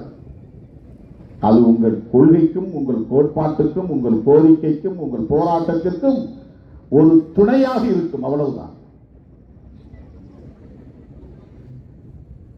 அதனால்தான் நிலாந்தன் சொன்னார், நாம் இங்கே ஒரு தேசமாக உருப்பெற வேண்டும் என்று சொன்னார். தேசமாக உருப்பெறுவதற்கான அரசியல் தான் தேசிய அரசியல், அதுதான் தேசியவாத அரசியல். தேசம் என்பதிலிருந்துதான் தேசியவாதம் உருவாகிறது. நாம் ஒரு தேசமாக உருப்பெற வேண்டும் என்பதற்கான வாதம் தான் தேசியவாதம். நாம் ஒரு தேசமாக உருவாக வேண்டுமானால் நாடாளுமன்ற ஜனநாயகத்தின் அடிப்படையிலே அது நடக்குமா என்றால் நடக்காது. தேர்தலில் போட்டியிட்டு வெற்றி பெற்ற நாடாளுமன்ற உறுப்பினர்களால் அது நிகழ்த்த முடியுமா என்றால் முடியாது. அரசமைப்பு சட்டத்திலே ஒரு திருத்தத்தை கொண்டு வர வேண்டுமானால் இந்திய அரசமைப்பு சட்டத்தின்படி ஒரு அமெண்ட்மெண்ட் வரணும் அப்படின்னு சொன்னா, ஒரு திருத்தம் கொண்டு வர வேண்டுமானால் 2/3 மெஜாரிட்டி இருக்கணும். மொத்தம் 3 மடங்குல 2 மடங்கு பேர் ஆதரவு தெரிவிக்கணும். 2 மடங்கு பேர் ஆதரவு தெரிவித்தால்தான் அரசமைப்பு சட்டத்திலே கை வைக்க முடியும். 300 பேர் இருக்கிறார்கள் என்றால் 200 பேர் அதற்கு ஆதரவு தெரிவித்து வாக்களிக்க வேண்டும். அப்பதான் ஒரு எழுத்தையாவது மாற்ற முடியும் அரசமைப்பு சட்டத்தில். உலக நாடுகள் முழுவதும் அப்படித்தான் அரசமைப்பு சட்டத்திற்குரிய முக்கியத்துவத்தை வைத்திருக்கிறார்கள். அது இலங்கையிலும் அப்படித்தான் இருக்க முடியும். 13th அமெண்ட்மெண்ட் என்பதை நாம் விமர்சிக்கிறோம், ஒரு புறம் இருக்கட்டும். அந்த அமெண்ட்மெண்டை கொண்டு வருவதற்கு இலங்கை நாடாளுமன்றத்தில் தமிழ் நாடாளுமன்ற உறுப்பினர்கள் கொடுத்த அழுத்தத்தின் விளைவாக உருவாகவில்லை. எந்த காலத்திலும் தமிழ் நாடாளுமன்ற உறுப்பினர்கள் 2/3 மெஜாரிட்டி வர முடியாது. ஆகவே கான்ஸ்டிடியூஷனல் அமெண்ட்மெண்ட், அரசமைப்பு சட்டத்திலே திருத்தம் கொண்டு வருவதற்கு நம்முடைய அரசியல் சக்தி போதாது. நாம் இங்கிருந்து போகிற அத்தனை பேர் முயற்சித்தாலும் கூட அரசமைப்பு சட்டத்திலே திருத்தம் கொண்டு வர முடியாது. அரசமைப்பு சட்டத்திலே திருத்தம் கொண்டு வர வேண்டுமானால் சிங்களம் பேசக்கூடியவனும் சேர்ந்து நமக்கு ஆதரவாக இருந்தால்தான், 2 மடங்கு 3/2 மடங்கு பேர் நமக்கு ஆதரவு தெரிவித்தால்தான் அரசமைப்பு சட்டத்திலே திருத்தம் கொண்டு வர முடியும். ஆனால் 13th அமெண்ட்மெண்ட் என்கிற 13வது அரசமைப்பு சட்ட திருத்தம் நிகழ்ந்தது எதனால் நிகழ்ந்தது என்றால் அவுட் ஆஃப் கம்பல்ஷன், ஒரு நிர்பந்தத்தின் அடிப்படையில். இந்திய அரசின் தலையீட்டில் நாம் போராடினோம் என்பது ஒரு புறம், அவன் பலவீனமாக இருந்தான் என்பது இன்னொரு புறம். இன்னொரு நாடு ஒரு நாட்டின் பிரச்சனையில் தலையீடு செய்கிறது என்று சொன்னால் அதற்கு காரணம் அந்த நாட்டை ஆளக்கூடிய ஆட்சியாளர்கள் பலவீனமாக இருந்தால் மட்டும்தான் தலையீடு செய்ய முடியும். அன்றைக்கு நாம் போராடினோம், அவர்களுக்கு அது தலைவலியாக இருந்தது என்பது மட்டுமே காரணம் இல்லை, சர்வதேச அரசியலும் காரணமாக இருந்தது. அவர் சொன்னதை போல அன்றைய அதிபர் ஜெயவர்தனா முதலாளித்துவ நாடுகளின் நண்பராக இருந்தார், அமெரிக்க ஏகாதிபத்தியத்திற்கு ஆதரவாக இருந்தார். இந்தியா அன்றைக்கு ரஷ்ய சார்பு நிலையை எடுத்தது. இந்த சர்வதேச அரசியல் ஒரு காரணமாக இருந்தது. நம்மை இந்திய ஆட்சியாளர்கள் ஒரு துருப்புச் சீட்டாக பயன்படுத்தி சிங்கள ஆட்சியாளர்களை மிரட்டி பணிய வைத்து 13வது அரசமைப்பு சட்ட திருத்தத்தை கொண்டு வந்தார்கள். ஈழத்திலே போராடக்கூடிய போராளிகள் எங்கள் கட்டுப்பாட்டில் இருக்கிறார்கள் என்பதை உணர்த்தக்கூடிய வகையில் அவன் நமது தரப்பாக மாறி, ஈழத்தமிழர்களின் தரப்பாக மாறி அந்த ஒப்பந்தத்தை போட்டு அதிலே கையெழுத்திட்டான். அதிலே 2 செய்தி. ஒன்று, ஈழத்தில் போராடக்கூடிய போராளிகள் அத்தனை பேரும் இந்திய அரசின் பேச்சுக்கு கட்டுப்படுவார்கள் என்கிற செய்தி ஒன்று. இலங்கை ஆட்சியாளர்கள் பலவீனமாக இருக்கிறார்கள், அதனால் இந்திய அரசு தலையீடு செய்தது என்பது இன்னொன்று. இன்றைக்கும் இலங்கை ஆட்சியாளர்கள் பலவீனமாகத்தான் இருக்கிறார்கள், யாரும் தலையீடு செய்ய முடியும். அதனால்தான் சீன ஆக்கிரமிப்பு நிகழ்கிறது.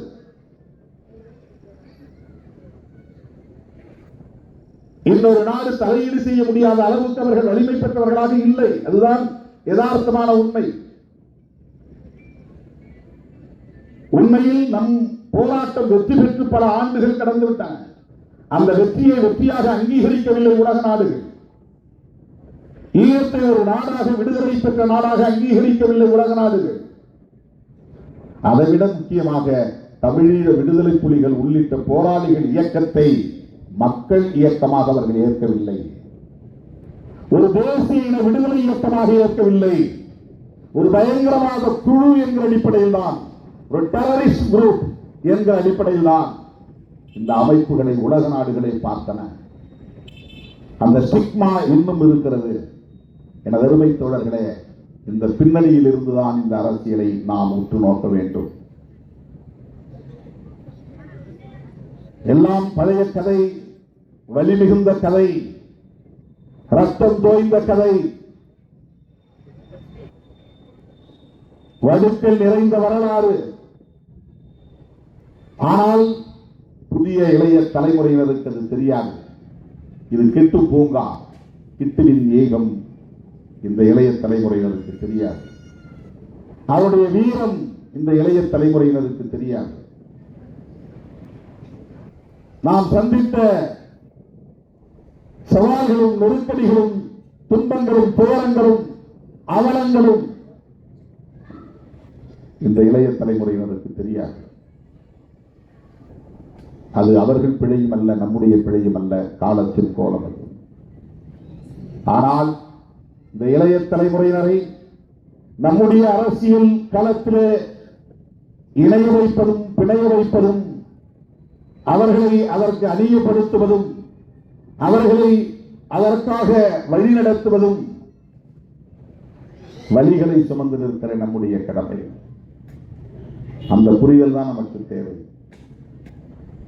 எனது அருமை தோழர்களே, அடுத்து நாம் என்ன செய்ய வேண்டும் என்பதுதான் நாம் முன்னால் இருக்கிற முக்கியமான கேள்வி.